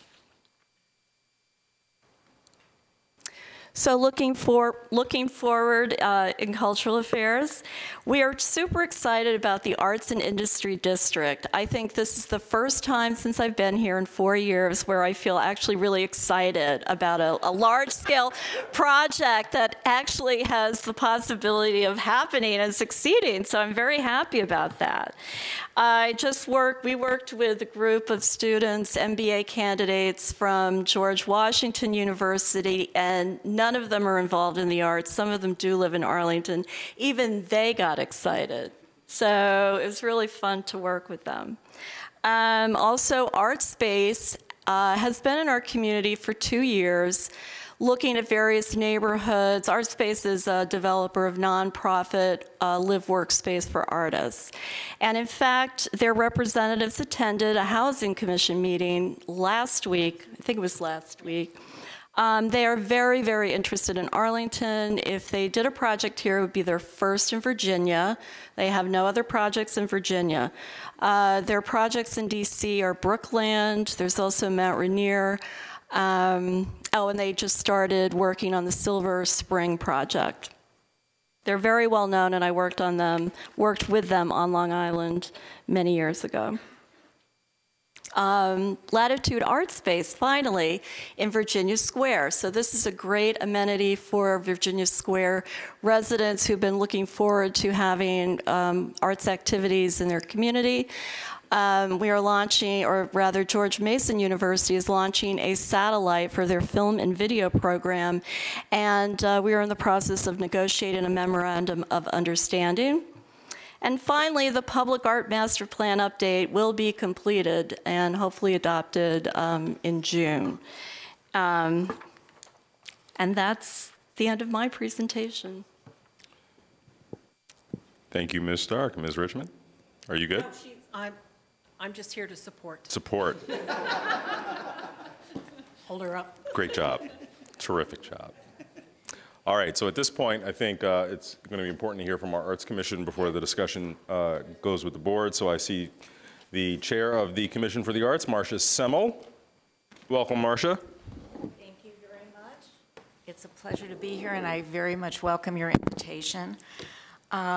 I have some prepared remarks. I don't like reading things, but I'm going to have to. I think I'm on. I'm going to have to. And I want to start, though, by thanking you, Mr. Schwartz, for your comments. I really, really appreciate what you're saying. And I want to thank Michelle also for her comments, because the Arts Commission has been working very closely with Cultural Affairs staff, not only on Enriching Lives, but on the Cultural Facilities Task Force. We've also worked with Economic Development on that report that was just issued. We have been very much involved in the 4 Mile Run Valley Citizen Working Group, and we're involved in the technical group, planning group that's been just organized. We've participated in the Crystal City Bid Strategy Program, which really highlights the role of arts and culture for economic vitality and for community connection and quality of life. So I'm not going to review, and we've made a concerted effort ever since Enriching Lives to make connections and build relationships with other commissions. This is something that a number of you on the board suggested to us, and we've done it with the Civic Federation, with the Planning Commission, with Parks and Recreation, with affordable housing. So we are really trying to be true to the commitment that we have to being an active part of the community. And we also understand the kinds of budget pressures that the county is under. I also would think speaking for the commission without having asked them, we would be very interested in that larger conversation about the role of the government in the arts. I spent almost 23 years, mostly at the Senior Executive Service, working for federal cultural agencies, and that is something that I dealt with our appropriators on the Hill on a regular basis. And I think that is a timely thing for us to engage in. That said, I do want to express some of our concerns with the manager's proposed cuts. I wanted to say one more thing, which is that another priority for the Arts Commission that we began last October was about cultural equity. Where are we? We're working with a wonderful consultant and looking at whether there are implicit or unconscious biases that might have impacted the way we've done our job in terms of the grants program and other relationships. So Michelle touched on this, but an important set of activities that we've engaged in recently is the revision of the grant program guidelines. We did this in response to listening sessions with the arts organizations and other conversations we've had with cultural affairs staff. In addition to artistic quality and sound organizational management, these guidelines require supported groups and artists to demonstrate how they can contribute to community well-being, including through partnerships.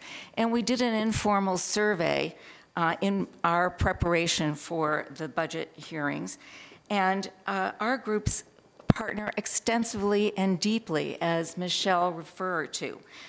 They partner extensively and deeply with Arlington Public Schools, with each other, and with such non-arts organizations as the Arlington Food Assistance Center, Street Sense Media, Culpeper Gardens and our other county senior living facilities, Building Bridges, the Girl Scouts of the National Capital Region, Kid Pan Alley, the American Library Association, Boys and Girls Clubs, Arm in Arm, Offender Aid and Restoration, Dances for Parkinson's disease sufferers, the deaf community, veterans groups, and many others. Our cultural and heritage groups are often the hubs for much larger regional networks, such as the Bangladeshi community or the Hispanic culture and heritage community. And in their work, they are engaging partners in schools, social service organizations, and various international entities. They too mobilize volunteers and bring residents from neighboring jurisdictions into Arlington County for festivals and celebrations. And I'm very grateful that Mr. Schwartz has reminded us that he also understands the value of the arts, because we know that time after time, in study after study, we are reminded of the connection of arts and culture to civic engagement, volunteerism, lifelong learning, health and well-being, and cross-cultural understanding, in addition to their contributions to the creative workforce, economic prosperity, and innovation. Hence, our collective dismay at the draconian cuts that have been proposed that will affect staff, services, and programs in the current budget negotiations. This proposal, we believe, undermines our recent efforts, as well as the county's nominal recognition of the value of arts and culture to our community. Evident in everything from the county's Visit Arlington website, which cites the Washington Post description of Arlington as one of the hippest local jurisdictions at attracting adventurous arts and artists, or the Economic Development Commission's recent Framework for Economic Prosperity 2.0, which notes that cultural venues and other places that offer comfort, convenience, and enjoyment increase property values and enhance the attractiveness of the community, and that arts and cultural programming create authentic, local experiences that contribute to a sense of community and aid in the attraction and retention of businesses, employees, and residents. Now, I am a big fan of a lot of the programs that Michelle has put in place, and especially her desires to reach into different neighborhoods and diverse populations. That said, effective support for the arts cannot only be from the grass tops, as efficient as it is. It has to also come from the grassroots.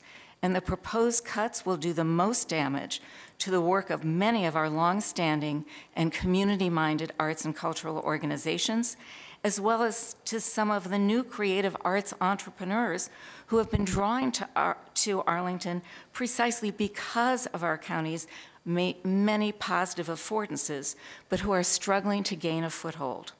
These are groups without big budgets, without deep pockets. They span different generations and levels of expertise. They are groups that engage our diverse populations, amateurs and professionals, artists and arts enthusiasts.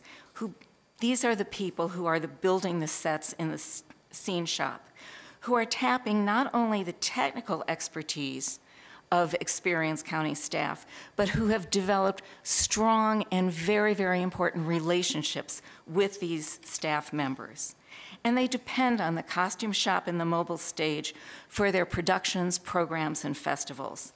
Simply put, the activities that occur on that stage, in the scene shop, and at 3700 4-mile run drive testify to community engagement at its finest and foster cross-cultural, cross-generational creativity, learning, and connection. These have been the hallmarks of Arlington's special quality of life. Our neighboring jurisdictions understand this. There is an explosion of cultural growth in the DMV, and we have already lost some of our most promising groups to neighboring locales. Moreover, the proposed cuts continue a downward spiral that has been the story of county investment in arts and culture for several years, really the opposite of what's happened with economic development, including reductions in positions and programs, such as those in the literary arts, the closing of existing or prospective facilities, the decline in grant support, including the number of grants awarded, and the on-again, off-again, but mostly off-again, yet highly successful challenge grant program. It is interesting for me to note that this proposed $70,000 cut to the grants program is not apparently a real proposed cut. It appeared in the budget narrative. I'm hoping that that is the case, and indeed we were hoping for an increase in that grant program because it's declined over the years. Just the projects funded in FY 2018 by our grants program attracted more than 50,000 participants. In conclusion, we understand, as I mentioned, the county's current budget burden. We are ready and willing to discuss greater budgetary efficiencies, especially more productive relationships with Arlington Public Schools. But we on the commission need to live up to our charter as an advisory board to the county board. And our charter basically recognizes the importance of arts and culture to the health and well-being of all our citizens, and notes that the county government has responsibility for supporting the cultural life of a community and for encouraging its growth and development. There is a government role, and it's an important one. I submit that the proposed reductions in the budget directly contradict this responsibility and would cause grievous harm to our arts and culture ecosystem. We have every reason to be proud of our arts and culture assets. Don't put the brakes on us now. We hope that we can move forward productively. Thank you very much. Thank you, Ms. Semmel. And colleagues, I don't want to circuit the conversation because this is one of the major significant areas that we have, but if we could focus ourselves on questions to make sure we fully understand the perspectives that have gone into it, I think that's appropriate, recognizing that the budget is now with us, so we're the ultimate deciders, so we don't have to convince anyone at the table of our particular position. All right, so with that, looks like Mr. Gutschall wants to lead us off. I must be doing something right today. You keep calling on me. First up. Yeah.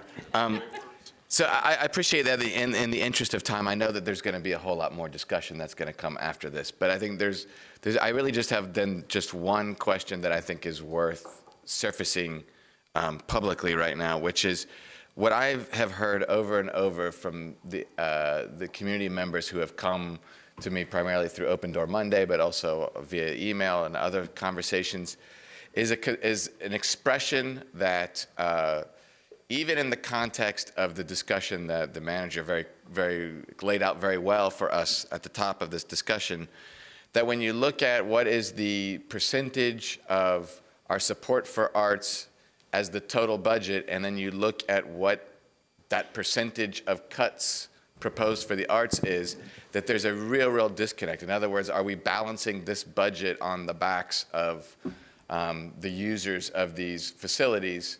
And I think just your take on that, Mr. Manager, or whoever wants to answer for that in terms of framing that way of looking at. So, absolutely, numbers. The numbers are what they are, and my analysis showed that AED as a total department, I think, took a 6.5% cut. It's almost all of it in cultural affairs. My office, the manager's office, took a 5% cut. I think the arts advocates would like that actually to be higher, but the question of proportionality, I think, is an important one, but when I'm putting together a budget, that's not the lens by which I look through it. That's how I solicit proposals, but we look across the organization and we say, this is something that is due for review and may not be as cost-effective, the most cost-effective way of delivering the service. So I acknowledge the cuts do fall in a greater proportion on that part of the budget, but to me, that doesn't answer the question of whether they're good cuts or bad cuts. Ms. Garvey? Yeah, thank you. So I appreciate all of the discussion we've had here. Don't take this badly, Mr. Manager. Even in the presentation, there are all these options that are out there, and we're talking about the role of government in the arts. That's a tremendously important question that I'd really like to discuss. And I'd like to discuss it with the community, and I'd like some time to do it. And this feels like the start of a discussion, and I'm not quite sure that these cuts are the right thing. They might be, but I don't feel prepared right now to say that. I mean, I could see we can keep up the grants, so we give small theater groups and things grants which they can use to get costumes and whatnot. They may end up spending more money on the grants than they would have if they'd gone. I mean, maybe that's not the best way to do it. I don't know. I do know the arts are really important. I think Ms. Semmel is right. Over the years, I've seen a lot of cuts, and some of that I've been comfortable with because I think they've been necessary. We've gotten to the point now where I'm not so comfortable with this at all. I would love to have the discussion. We might be here next year, and it'll be fine, but I'm not comfortable for it in this budget right now. Thank you. Mr. DeFerranti. The grant programs, your comments with respect to the grant programs and the importance of funding them strikes me as at the grassroots, and so that's a very important piece. And so thank you for keeping it level, and I understand why you're asking for a slight bump up. Two questions. I think, as your framing remarks were helpful, and I can see why you were effective with appropriators, Ms. Semmel.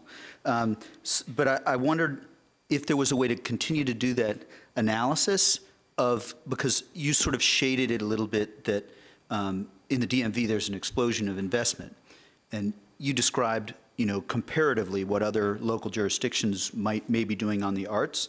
And so that's a question, not for now, but at some point that I'll want to just make sure that I've pinned and really understood pretty well.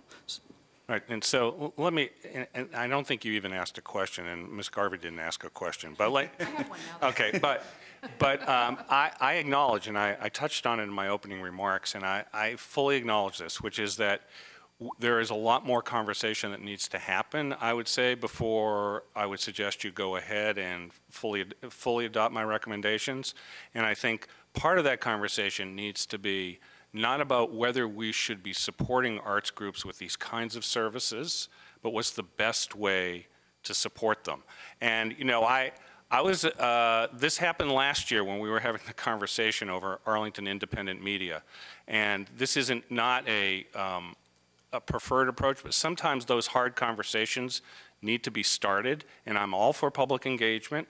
And I think that this is and as Ms. Semmel said, and I actually, having worked at OMB, I want to know what your success rate was with the appropriators, but I think you're probably going to do very well here today. But those are the kinds of conversations we should have. Yeah. Sure. I think that's fair, and then I'll just finish quickly. And to that end, sort of understanding a little bit the balance vis-a-vis Arlington Public Schools in some of these funding pieces would be of interest to me. And I sort of stop my remarks there because I think we've all received a number of, the community has reached out to us on this, and I think there is much more conversation to be had. And I would say, and I think the board members will know a lot more about this than perhaps I will, which is that the relationship we have with Arlington Public Schools relating to cultural affairs is a very long and complicated one. And I'd say right now it's not on the personal level, because I think everybody there, the drama teachers and all the staff, are very committed to it. But given the space constraints that schools are under, the whole model that was entered into 25, 30 years ago, simply, I would just say, simply is not workable. Okay, it isn't. And then that's why the exploration of finding alternative spaces or having different ways of providing classroom space that you can be assured that stages and those preparation spaces are available is a really important conversation. And this is not a criticism of the way the schools have been going about talking about capacity issues, but it has not been a point of discussion with the community when we're talking about classroom capacity, and I think it should be.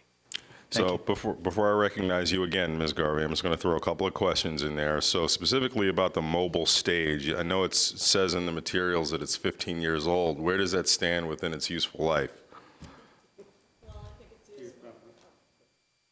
I would admit, I'm not sure, but I would think it's probably 20 years.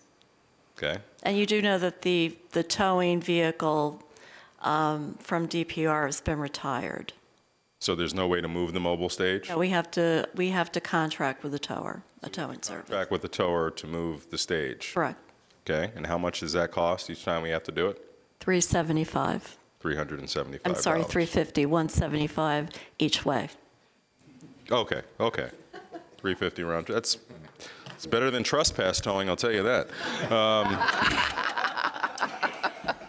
We'll look into that. Part of the reason I asked that question is just one of the things that concerns me, as I think about all of these things, it's not just a matter of whether or not we're doing this efficiently or not, and I think the business case can clearly be made that probably there could be a better way to do these things, separate and apart from whether or not government should do it. But that, to me, is not a conversation driven by taking the blunt axe. That's to having a larger conversation about what your outcomes ought to be and how you're going to deliver them. The thing that very much does concern me, though, is shifting a lot of costs to groups that are not able to do it. So as part of this exploration, do we do any sort of analysis of you get everything that you want with these recommendations and the groups need to pick up the functions? What impact will that have on their budgets? Do we do that analysis? I'm going to let Michelle answer that question. Go ahead. Okay. So, no, I haven't. But you do know that some of these, I mean, to use space, to use these services, they do pay a 10% surcharge on ticket sales and on class tuition. And I will tell you that Los Gonzales and Dance Asia, who failed to put in their paperwork to get space and services grants this year, are paying $40 and $45 an hour for classrooms. Mm-hmm. Yeah, I just think we have a much larger thing because, Ms. Stark, your goals of sort of equity and access for broader groups of people can very much be impacted by decisions that are made with the budget. And, for me, I think we need a framework for how to think about this overall so that budget, efficiency goals, equity, access, just common sense all marry. and I'm not feeling like we're at that point yet. Ms. Garvey. So I guess for that conversation, I'll throw out two issues I've thought of. One of them, do organizations from elsewhere outside of Arlington come in to use either the costume shop or the scene shop? Yes, they do. And do they pay rent? I mean, they pay for it, right? Yes. And how much? So for rehearsal space, it's $35 an hour. For dance studios, it's $40 for a small studio and $45 for the large studio. And then for the black box theater, it's $100 for the first hour and $60 for every hour afterwards. Good. I don't know whether that's the right rate or not. These rates are from, I don't know when. They're over 20 years old. Okay, so they're not. So thank you. All right, that's good. That was one thing. And one other. Quickly. Yes. I'll be real quick. Right. All right, and then the other issue, at NVRC, Northern Virginia Regional Commission, we got a presentation on the Lorton Arts Center. And one of the things they are doing, they've kind of remade themselves. They're doing a lot of art therapy. There were incredible testimonials going on. And of all the groups that we've connected, you haven't connected with the CSB. I mean, I think there's some real possibilities out there to continue to kind of leverage what we do. And I look forward to a much longer and more in-depth discussion, and thank you. Thank you, Ms. Garvey, and thank you, Ms. Semmel, Ms. Stark, AED team. We're going to now have a quick shift change, or I guess you guys can stay, I guess. That's the way it works. Thank you, Marcia. Thank you, Michelle. And I'd now like to tee up the business improvement districts to come up. They're next on our agenda. We're going to start off with the Ballston bid, and I think today we have the Director of Operations, Samantha Baker, here. Then the Crystal City bid, and Executive Director Tracy Gabriel, and then the Roslyn bid, Mary Claire Burek. Mr. Chair, if I may, I'd just like to make a quick comment about the bids. They have been an incredible asset to us in terms of keeping our businesses, helping our businesses feel at home when they arrive here. I think that over the years, they have clearly defined what they do, how they work, and I think we really have a great collaboration with them all now. All right. So I guess we'll start with Ballston and do quick questions and comments for Ballston and do each one in succession so everyone else can hang out for a bit. Samantha. Oops. More. Yes. Ms. Monku. Hello, how are you? Good evening, County Board members. And Chair Dorsey, thank you for taking my time. Taking your time? Yeah, you moved it over to Ballston bid before me. Okay. Oh, I'm sorry. Is there something off in my agenda? Yeah. We were going to suggest that she just give a 2-minute update and then have the bids go. But that's I apologize. That was not communicated to me. Okay. So just a quick thing. Thank you. Thank you so much. I appreciate it. Just quickly, just in case you don't know who I am, I'm Natalie Moncow. I work at AED in the Business Investment Group, focusing on business attraction, but I'm also the staff liaison to our 3 bids, and so that's why I'm here. A part of what I'd like to briefly present is that, one, working with the bids is not a solo activity, it's a team effort, and across all the county agencies, but I'd like to also just point out Danielle Bush sitting at the table from DMF. She and I work really closely together on these projects. So each year, the business improvement districts or bids, they provide a work plan and a budget where they talk about their accomplishments and their goals. And these goals are identified in key service areas that are outlined in their service agreements. And the 6 areas are marketing and promotion, public realm, community events, transportation, economic development, and administration and management. So this year specifically, county staff worked closely with our bids so that we could streamline how they report this information and metrics, and we'll continue to keep working with them as we present to you every single year and making sure that the information is consistent with what you value here in Arlington County and the public. So I just want to have one more moment to provide a brief highlight about 2 things. One, the Ballston bid tax rate. What is being requested is a 0.045 tax rate, which is the original tax rate. Last year you approved a higher tax rate, it was a one-time increase at 0.053. And then please also keep in mind, as a part of the Ballston bids package to you, they included an appendix item, and it talks about an art project at Ballston Canopy Metro Station. Okay, so Danielle, do you have anything else to add? Thank you guys for your time this evening. So as Natalie mentioned, I'm Danielle Bush from the Department of Management and Finance. I work on the budget-related items for the bids. I just wanted to point out a brief overview on the fiscal year 20 assessments and revenues for the bids.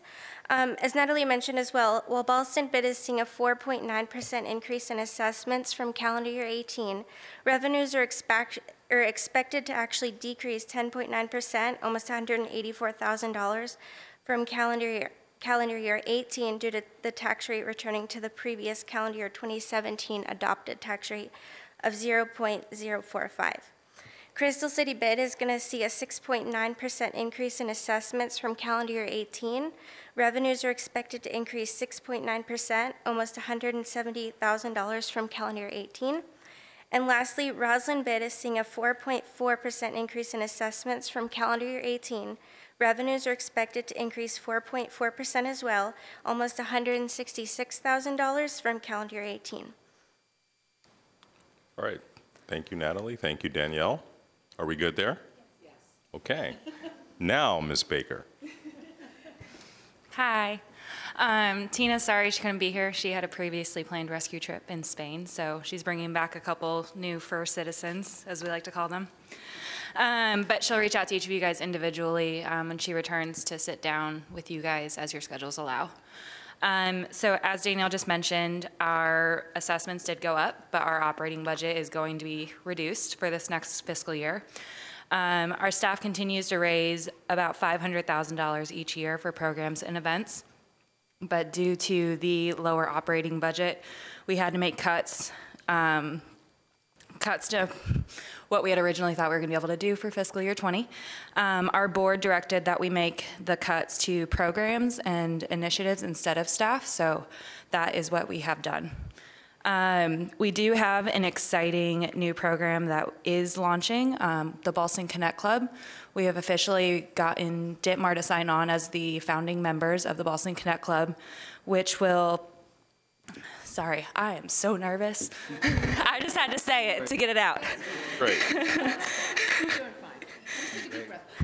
Oh, I know, I'm like, Tina, come back from Spain.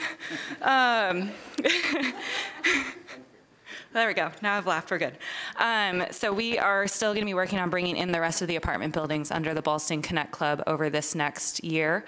With Ditmar, we are able to launch the program because they have brought in 7 of their buildings within our district. While it's an exciting new program and it is going to offer some additional funding, it's not funding we can necessarily bank on because there's going to be a number of costs to get it up and running, as well as getting Ditmar to sign was as a result of it being new programming for the neighborhood. Programming that will be directed towards residential retention and attraction, but also with programs and events that our employees have been asking for years. It'll all new programs, including, but not limited to, outdoor movies, discounts for retailers, specifically with Ballston Quarter and Ballston Exchange, 5K runs, more outdoor events, concerts, all of the fun things. Will be free to Ballston Connect Club members, and our employees are automatically a part of that club due to the tax. Our goal with this program is to allow us to serve the entirety of the Ballston community, since we are a 50-50 split and currently operating with only serving our employees and our commercial office buildings. We did approve a new strategic plan in the fall of 2018, and we have already started actively working on a number of those initiatives, including a brand refresh with Gold Dog Communications, a new website with Knucklepuck Media, and then the Ballston Metro Art Installation Intersections. We are, fingers crossed, a couple weeks away from a final agreement with them to start moving forward with our new consultants, FK.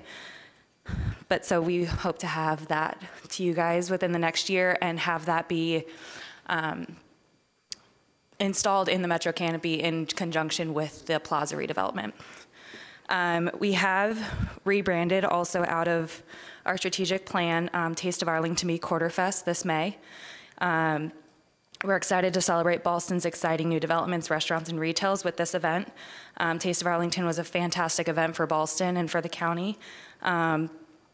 But we did have to make a strategic change in our focus to be solely on Ballston and the amenities our neighborhood offers, in part because of the budget constraints that we're facing, and having to invest in programs that are specifically focused on Ballston, and also in part out of the feedback from our strategic plan session.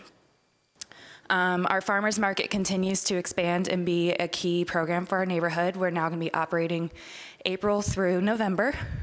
Tyler actually just submitted our right-of-way permit today. But we continue to see an increase in number of patrons and number of vendors year after year, and it continues to be a key program in our annual surveys as to what our residents and our employees like to see in the neighborhood. Two areas that we hope to continue engaging with Natalie and the rest of the county on in the coming years as part of our strategic plan is talking about initiating a new sector plan for Ballston. The current plan is 40 years old, and we'd like to work on planning the next 40 years. And then also the second metro entrance for Ballston. It's more than just something that our neighborhood wants. We hear it all the time from our employees, our residents, our developers. It's also become apparent that it's a safety issue as well. There was just a fire even just last week that led to the metro shutdown. So we do want to make sure that that stays top of mind in regards to our neighborhood. So we have a lot of great momentum in Ballston with Ballston Quarter, Ballston Exchange, all the other great apartment redevelopments we have going on. There's cranes everywhere. And we continue to be, yeah. I live a block away from the Shoe Chance development. I keep telling Kevin that there's too much dust on my patio. But we also are starting to become a great neighborhood for co-working spaces as well, with new tenants such as Industrious and Tech Space. We're really excited about the new strategic plan and the new strategic focus, and look forward to the next fiscal year. All right, thank you, Samantha, very much. So do we have any questions or comments about Ballston? Exciting things going on. Mr. Gutschall. I'm sure this was in there somewhere, but in the notes, it talks about a potential request for a raise, but you're not asking for that, right? A raise in the tax rate? No, so we had initially submitted the work plan and the budget in November with the 0.053 rate that we had for this fiscal year's budget. Our board did not choose to vote to keep that. In the original vote, it was a 1-year automatic went back to 0.045, and it was an administrative miss. So. Just wanted to be clear on that. Advertise the ability to do 0.53, which is the current year. It's just you're choosing not to do it. Yes, your board. Our board right, is. I understand.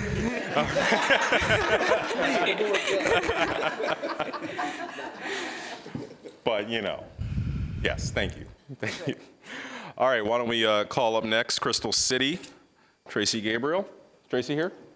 All right, beautiful. Right on the back.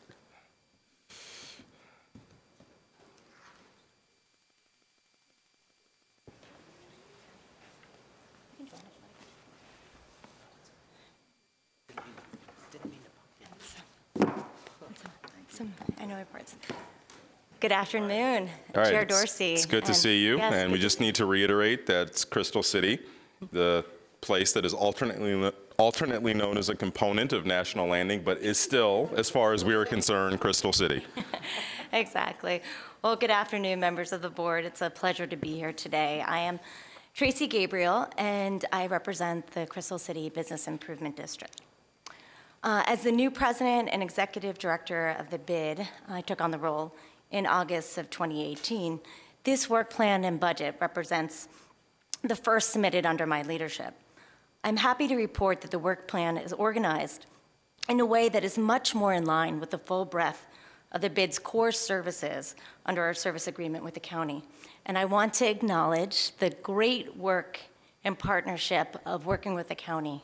I think I think the leadership from Natalie Monku and also Shannon, you guys were tremendous partners in actually helping us shape a new direction for our work plan and budget, so thank you there. And this is a really exciting time for Crystal City and the entire National Landing area. So, even before the area was selected by Amazon as a second headquarters location, there was a tremendous amount of excitement around the current cycle of investment. We're seeing that breathe new life into our streets, and we're enjoying a a lot of signals to the changes that will come. And now, thanks to press coverage and excitement around the announcement, we've been jettisoned into the national spotlight and really have also benefited from a lot of new regional recognition as well. And so, already we're boasting a great, thriving residential hotel and business community, and the area is poised and prepared to take on the momentous change that lies ahead. And this is an exciting transformation that's evidenced in the magnitude of public and private investment that's committed to the area and that will deliver that next generation of transportation, infrastructure, parks, office, housing, and retail offerings. So our work plan and budget for fiscal year 20 are directly focused on stewarding this transformation for Crystal City, and is informed by our comprehensive strategic plan, which I was happy to hear some stakeholders cite earlier. And that was a robust process that kicked off in April of 2018. And we didn't just look at Crystal City, but we looked at our broader submarket. We looked at Pentagon City and Potomac Yard and the potential of the largest walkable downtown in Virginia. Through that process, we outlined strategic objectives for the bid to determine a collective vision for the area, and with really the goal of, again, transforming the area into a really remarkable urban center. And what's great is that we're building on the foundation of our sector plan to align the bid's work with the vision we've long held for the area. And the strategic plan is organized around 5 key thematic areas: fostering cultural vibrancy, strengthening economy and livability, building identity, improving place, and increasing connectivity. And all these pillars really dovetail quite nicely with the core service areas outlined in our service agreement.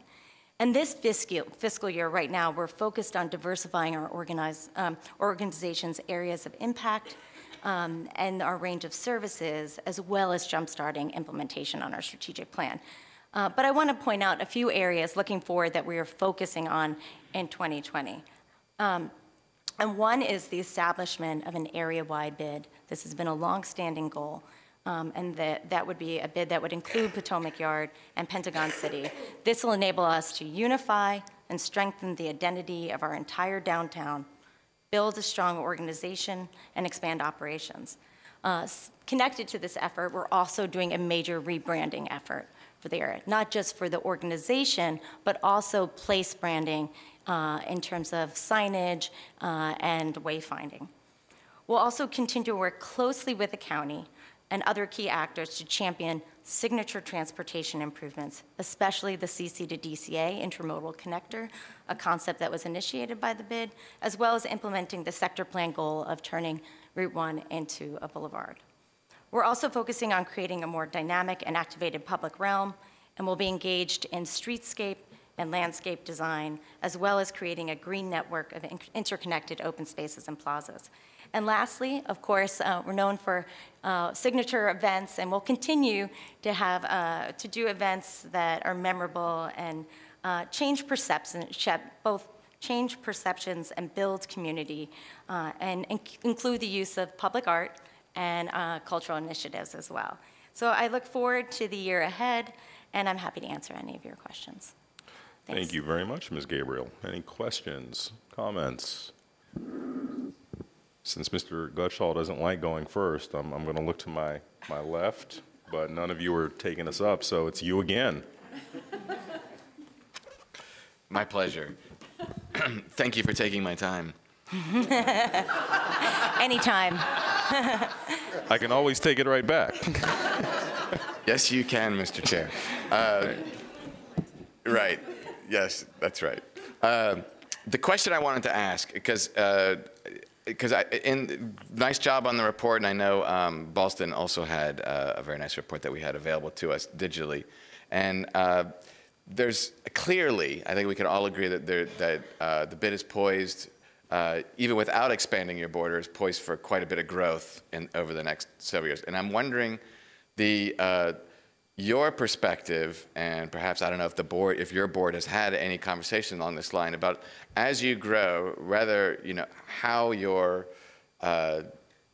how your role, if you expect your role to just sort of grow incrementally with growth in the value, or are you looking to get into sort of whole new, opportunities to really expand what it is that you're doing, the initiatives that you have? And that's sort of a way of asking. Part of that question is also the tax rate has held very steady for years, going back in our notes back to 2011 at the 0.043.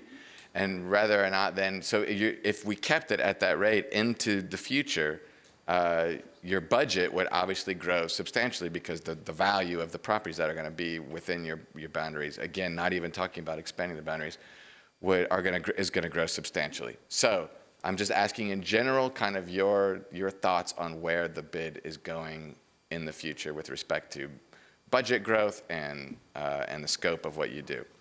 Great. So I think we're already seeing a pivot in the organization. I think my mandate coming in from the board was really to make sure we were diversifying the organization. We were known for activation and I think exciting on-the-ground opportunities for the community to get engaged. But we have, as someone mentioned earlier, a number of service areas for which we have a lot of opportunity to expand our offerings, be it economic development tracking, actually playing a much more active role in beautification and public realm enhancements, branding. This is the time for Crystal City and the National Landing Area to capitalize on our media and actually grow our promotion potential. So, so we are diversifying actively into those spaces, and we have a lot of ideas for the direction we'd want to go there. So I would say in terms of expansion or even the growth of revenue in general for our budget, we want to see ourselves be a well-balanced and diversified organization that's doing a great job on marketing and promotion, but also changing the on-the-ground look and feel.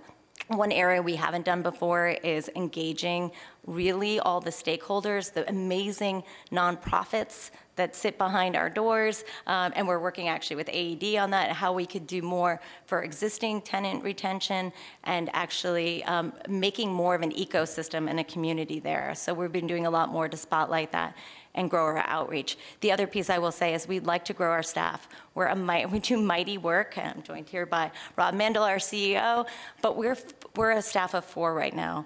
We are adding, we have hired 1 additional person, will come on board soon, and we have an active posting out there for another. So the direction we'd like to go in order to fully programmatically deliver the range of services that we think are important for a bid, especially the bid that's going to get the exposure that we're hoping we continue to get, is to have a full diversity of staff that can handle the future. Thank you. The last one from Ms. Gabriel, Ms. Garvey. Yeah, and would you talk a little, it's not really exactly under your purview, but how you relate to the residents of Crystal City? And, Rob was great, he was at this Crystal City Citizens Review Council, because there's a lot of change and there's a lot of angst there.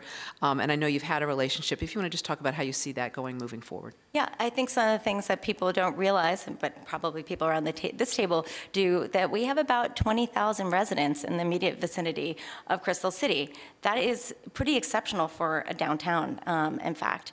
And most of our new construction has been residential. We also have old stock there that is larger units, and so we see a lot of families in our even in our apartments as well. And so we have this great residential community. Many are engaged in civic associations, but some are not. And we think that one of the goals between our programming and events is to make sure that we're connecting and finding ways for residents to benefit from the presence of the bid.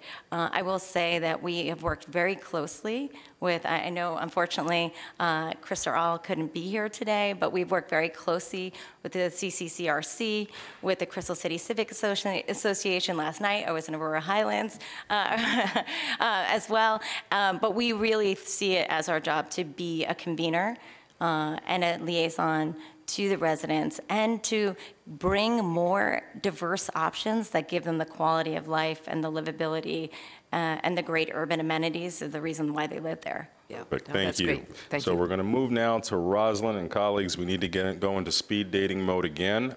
We do have, after the Rosalind bid, we do have our 3 partnerships. I want to make sure they all speak for the time that they were preparing to speak so that we govern our questions accordingly. Ms. Burek. Thank you, Chair Dorsey and liaison, Rosalind bid liaison. I want to start. Just your website, by the way. Yes, we do. We need to add you to the website. So I want to start by actually expressing the Rosalind bid support for the Amazon performance agreement. We actually think that Amazon's decision to locate here is a tremendous endorsement of our community, and I think it's really an endorsement of the county's leadership in really creating and promoting a healthy and forward-looking business community. So bravo, we applaud that.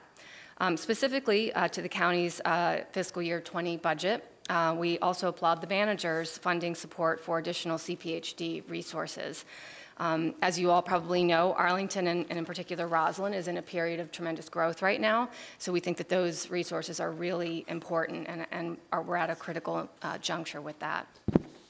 So I'm going to share a couple highlights from our work program for fiscal year 20, and that's really based on our priorities that we have.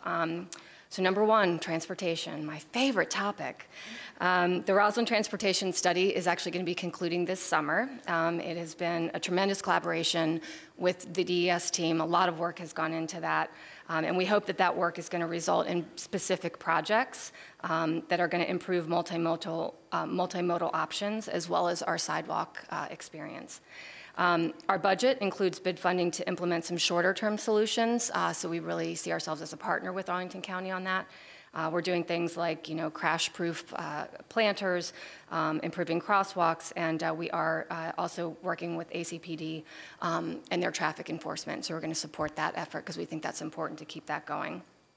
Also, we are going to be working with Natalie and several folks in AED to start a multi-year wayfinding project. This will be the very beginning of this, so it will take time to kind of pull that together. But if you've been in Rosalind, you know that sometimes it can be a little hard to find your way around. Second thing is community activation. This has always been an important thing that we've done, and we're going to continue that work.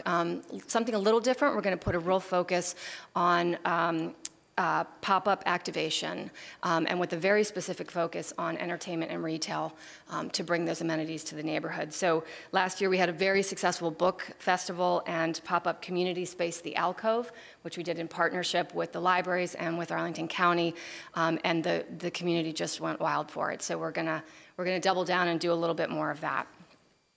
The boathouse. This is such a tremendous opportunity for access to the water on the Arlington side.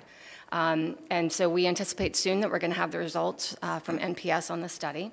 And so we look forward to partnering with Arlington County and the Boathouse Foundation to kind of keep that momentum going, keep that drumbeat going. The other thing that we're doing is we're in discussions with parks to talk about, are there any short-term improvements that the bid could help fund and help do the lift on that would actually bring some really great short-term improvements while we're waiting for those longer-term things.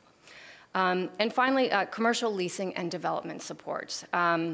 So our business engagement program is going into two-plus years now. It was really launched with Nestle and that effort in collaboration with AED. And so we would love to help capture any of that additional momentum that Amazon may bring. And so we already have that foundation that's been built, so we'd love to continue investing in our marketing, our market research, and that business engagement program. So we'll keep doing that. In terms of development support, the Rosalind Urban Design Committee has had longstanding involvement in guiding development in the neighborhood. And so we saw a lot of new development projects on the horizon, and so we thought it was time for a refresh for that group. So we've recently done a little reconstitution of that group. We've got a more diversified cross-section of Roslyn stakeholders and subject matter experts now on that group. And they really are focusing on advancing the vitality, the livability, and the economic sustainability of Roslyn. So this is very different than the things that the Planning Commission does, and they're super uber focused on Roslyn. And incidentally, we've integrated Arlington commissions and staff into this group because we think that's very important to have that collaboration. And so we look forward to this group really committing their Roslyn-specific knowledge and expertise into the development process. So wrapping up, this is an exciting time in our county, and we're really excited to be a part of it. And our work is to bring Roslyn to its full potential, and we think that that's really a key and important thing to the county's future. And so we're proud and happy to do that work hand in hand, and we look forward to continuing the partnerships that we've built over these many years. Thank you very much. And I'm not going to look at Mr. Gutschall, see if there are any comments. All right. I'm yielding my time. I think we're good, and we're going to thank you for that, and we thank you for your crisp presentation and your very well thought out and presented report.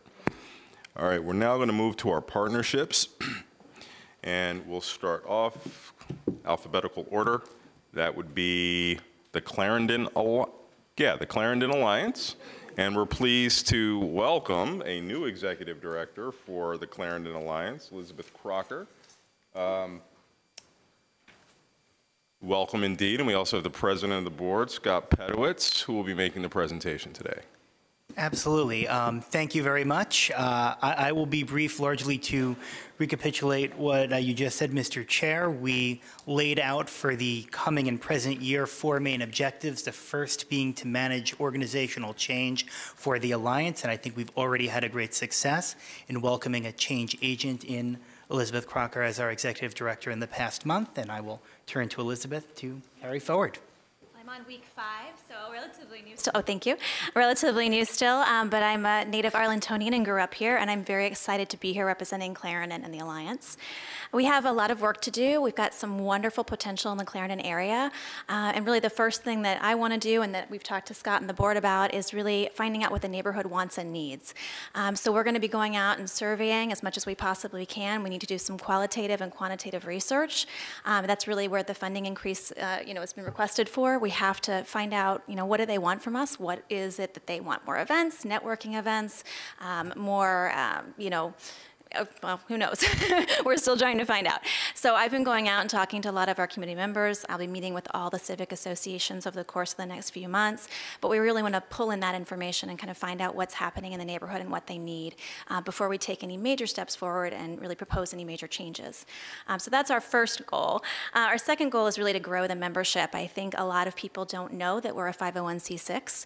People think we're a nonprofit or we're a bid. And so we have a lot of work to do and education on that. So once we know what the neighborhood wants, the residents want, the business owners want, we really need to figure out how we can grow that membership effectively and strategically. So we're going to be working on that over the course of the next year as well. In terms of growing that membership revenue, we budgeted very cautiously, knowing that we have a little bit of an uphill battle there. We don't have very many members currently, and we really need to grow that source of revenue. So marketing materials would be hugely helpful, having town halls, having forums, educating people about what it means to be a member of Clarendon Alliance, and really providing that value add, and showing them we do have a lot of value and we can do great things for the community if we are able to. So I'm very excited about that. We're going to be obviously doing some of our signature events like Clarendon Day and the Arts Festival, which is coming up shortly, Cycling Classic coming up soon as well. We're really thinking about some new events as well, something innovative, something the community wants and needs. I've actually had a great conversation with quite a few people already about a Paint Clarendon Pink in October. So we really and truly have wonderful ideas. We just need to figure out what makes the most sense and what the community would like us to do. So a lot of work to be done, and I'm very excited to be here, and I'm going to keep it brief because I know we're running short on time, but happy to answer any questions. So Thank you. It's great to welcome you, I guess, back to where you started, and so it's terrific. I've worked here for about 15 years too Okay, at Arlington, wonderful. so I haven't really ever left yet. So one question for you that will also be one that's repeated for CPRO as well as the Lee Highway Alliance is your request exceeds what's in the manager's budget, and $15,000 and a $200,000 budget is not an insignificant sum. So can you give us a sense of what your resiliency plan is if you're not awarded what you seek? I mean, we'll do what we can with what we have. I mean, that's the gist of it, right? I mean, the social media and the marketing, you know, I can do it. It would be really nice to have the materials to do it effectively and strategically.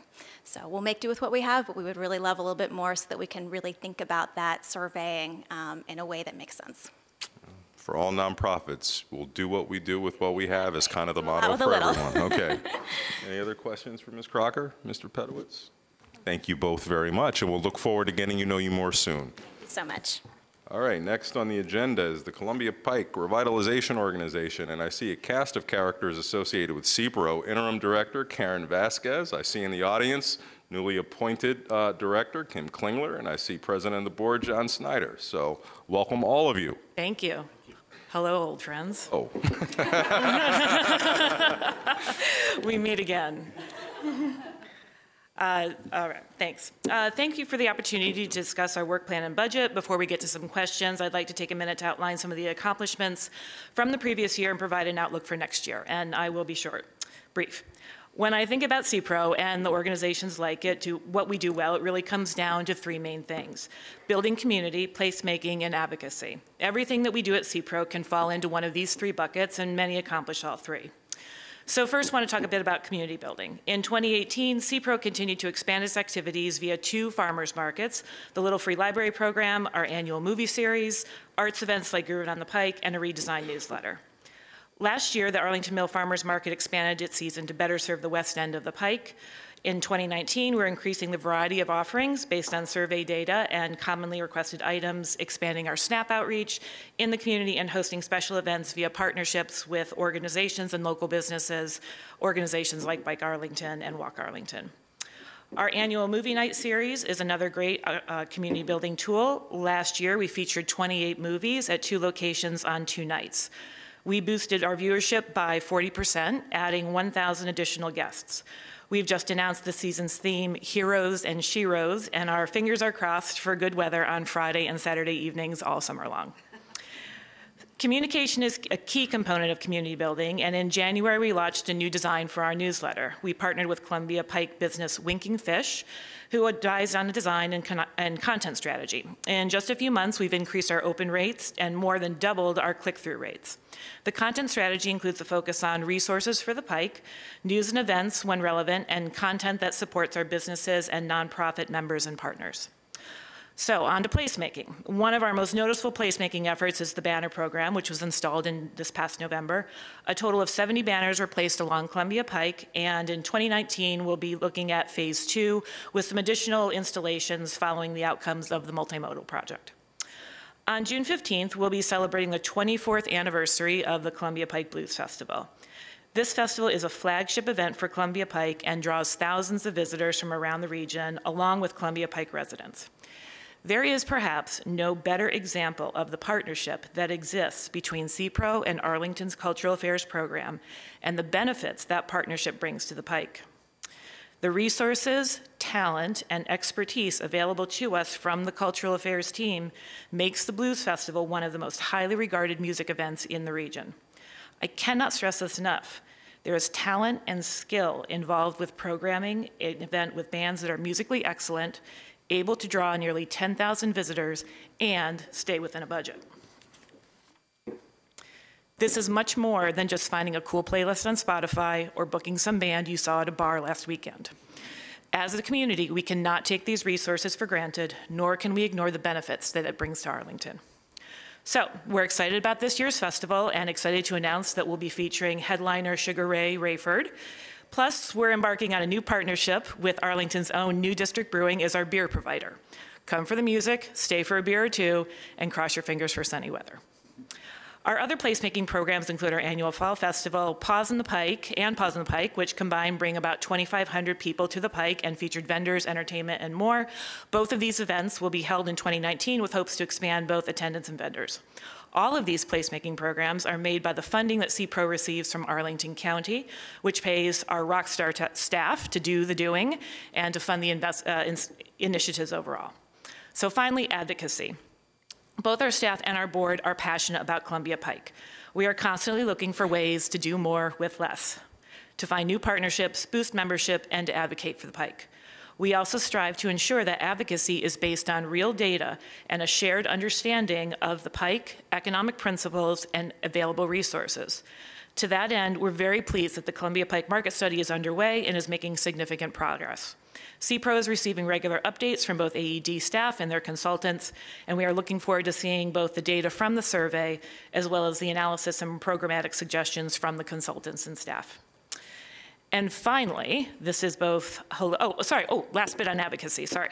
Our Pike Progress Luncheon will be held on May 2nd and will include our board chair, Christian Dorsey, AED Director Victor Hoskins, and a panel discussion featuring local business owners and developers discussing why they chose to invest in the Pike. So finally, this is both hello and goodbye from me as the interim director. We've announced this week that Kim Klinger will be joining CPRO. She's seated right here. I think everybody knows her as well. Congratulations. We're thrilled that she's leading the organization. We're embarking on a really exciting time in Columbia Pike, and the organization really does have all the pieces that it needs to be successful. With continued support from the county board, really every new dollar invested in the organization will help bring exponential benefits to Columbia Pike. So thank you very much, and we are happy to answer any questions. Thank you very much. You already answered my question about doing more with less. I think that's pretty much the answer. Thank you, Karen. Yep. Thank you, John. Thank you. And welcome aboard, Kim. Look forward to great things with the Pike. Certainly see many opportunities in addition to what you're planning, what's happening with your neighbors to the far east and across 395. There are going to be plenty of conversations that are going to involve Columbia Pike, so buckle up. All right. And last but certainly not least, only because you fall there in the alphabetical order, I'd like to invite Ginger Brown from the Lee Highway Alliance. Hi, good evening, I think, at this point. My name is Ginger Brown, and I'm the president of the Lee Highway Alliance, and I'm happy to be here with you this evening. Thank you. I'm here before you today with our request of $95,000 in grant funding. We are requesting a modest increase of $10,000 from our budget last year in order to bring our one part-time consultant closer to full-time. The county's investment in Lee Highway Alliance is a true investment in the community. We've been very busy this year and very successful, and we anticipate next year it will be even busier. The buzz of the Plan Lee Highway process is growing. Our inboxes are lighting up with inquiries and requests for meetings and presentations and new partnerships. We need to increase our executive director's hours to keep up with that demand. Looking back on the year, we've worked very hard to be a true partner to the county and to the community. We've raised $19,000 in donations and $6,000 in in-kind donations, and we've leveraged the volunteer time of our 17 board members and our 60 dedicated volunteer citizens. We provided community space to numerous organizations. We've kicked off a Shop Lee, Shop Local campaign to help our small businesses. We held 3 free community events, including a Neighborhood Day event, an Oktoberfest event, the Winter Festival of Lights, which drew over 1,000 community members. We engaged the community on the Artist Senior Living application and the children's school plans, improving the applications and resolving community concerns in advance of submittal to the county. We've had educational forums on various topics, including housing conservation districts, transferable development rights, the Heritage Stratford School, and the POPS plan. We've worked with the county and VDOT and with the late, great Karen Kuhn Morris to create a tree selection plan that would guide by right development. We hosted regular briefings with the VDOT to resolve issues surrounding the corridor, including the East Falls Church pedestrian bridge and the giant highway signs in Cherrydale and Lion Village. We hosted a bicycle advisory committee and pedestrian advisory committee with over 72 stakeholders that led to for the updates of the master transportation plan, and that's just a few of the things we've done. We've walked the walk as a community group that truly benefits the community. Thank you for the investment this past year. Of course, we're extremely disappointed to learn that our funding was cut from $85,500 to $60,500 in the county manager's budget. Last year, we received $60,500 in ongoing funding, and $25,000 in one-time funding. We are now facing that one-time funding being cut. We are the only partnership that routinely faces the stinging uncertainty and stress of being defunded, and we respectfully request that this change. We're preparing for a multi-year planning process and for the implementation of a new long-range vision for Lee Highway.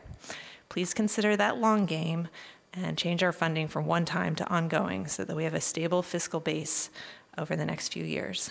Thank you for considering our request for a modest increase in our funding to $95,000 to meet the increased demand for our organization and for our leadership at the ground level. Thank you, Ms. Brown. Mr. DeFerranti, was that? No, Mr. Gutschall. Thank you. I think I'll just ask maybe staff for the reaction to the issue of we are embarking on a major planning initiative, and it's my understanding also that some of those events that we have used and likely will continue to use some of the space of the Lee Highway Alliance for those drop-in forums, the display space and all that as part of the civic engagement, basically. So was that factored into your recommendation in terms of level of funding, Mr. Manager? No. Well, thank you for your candor. I guess we have some conversation. Speed, quick questions, quick answers. There we go. Ongoing conversation.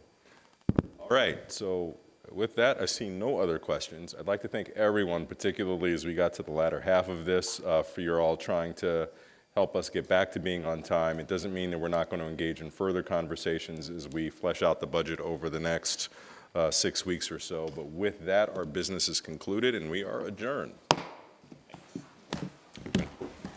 Thank you all. My daughter will love the fact that I can help celebrate her birthday today. Oh, is it her birthday today? It's not her birthday today, But you can it's... still go home and celebrate. Yeah. We're not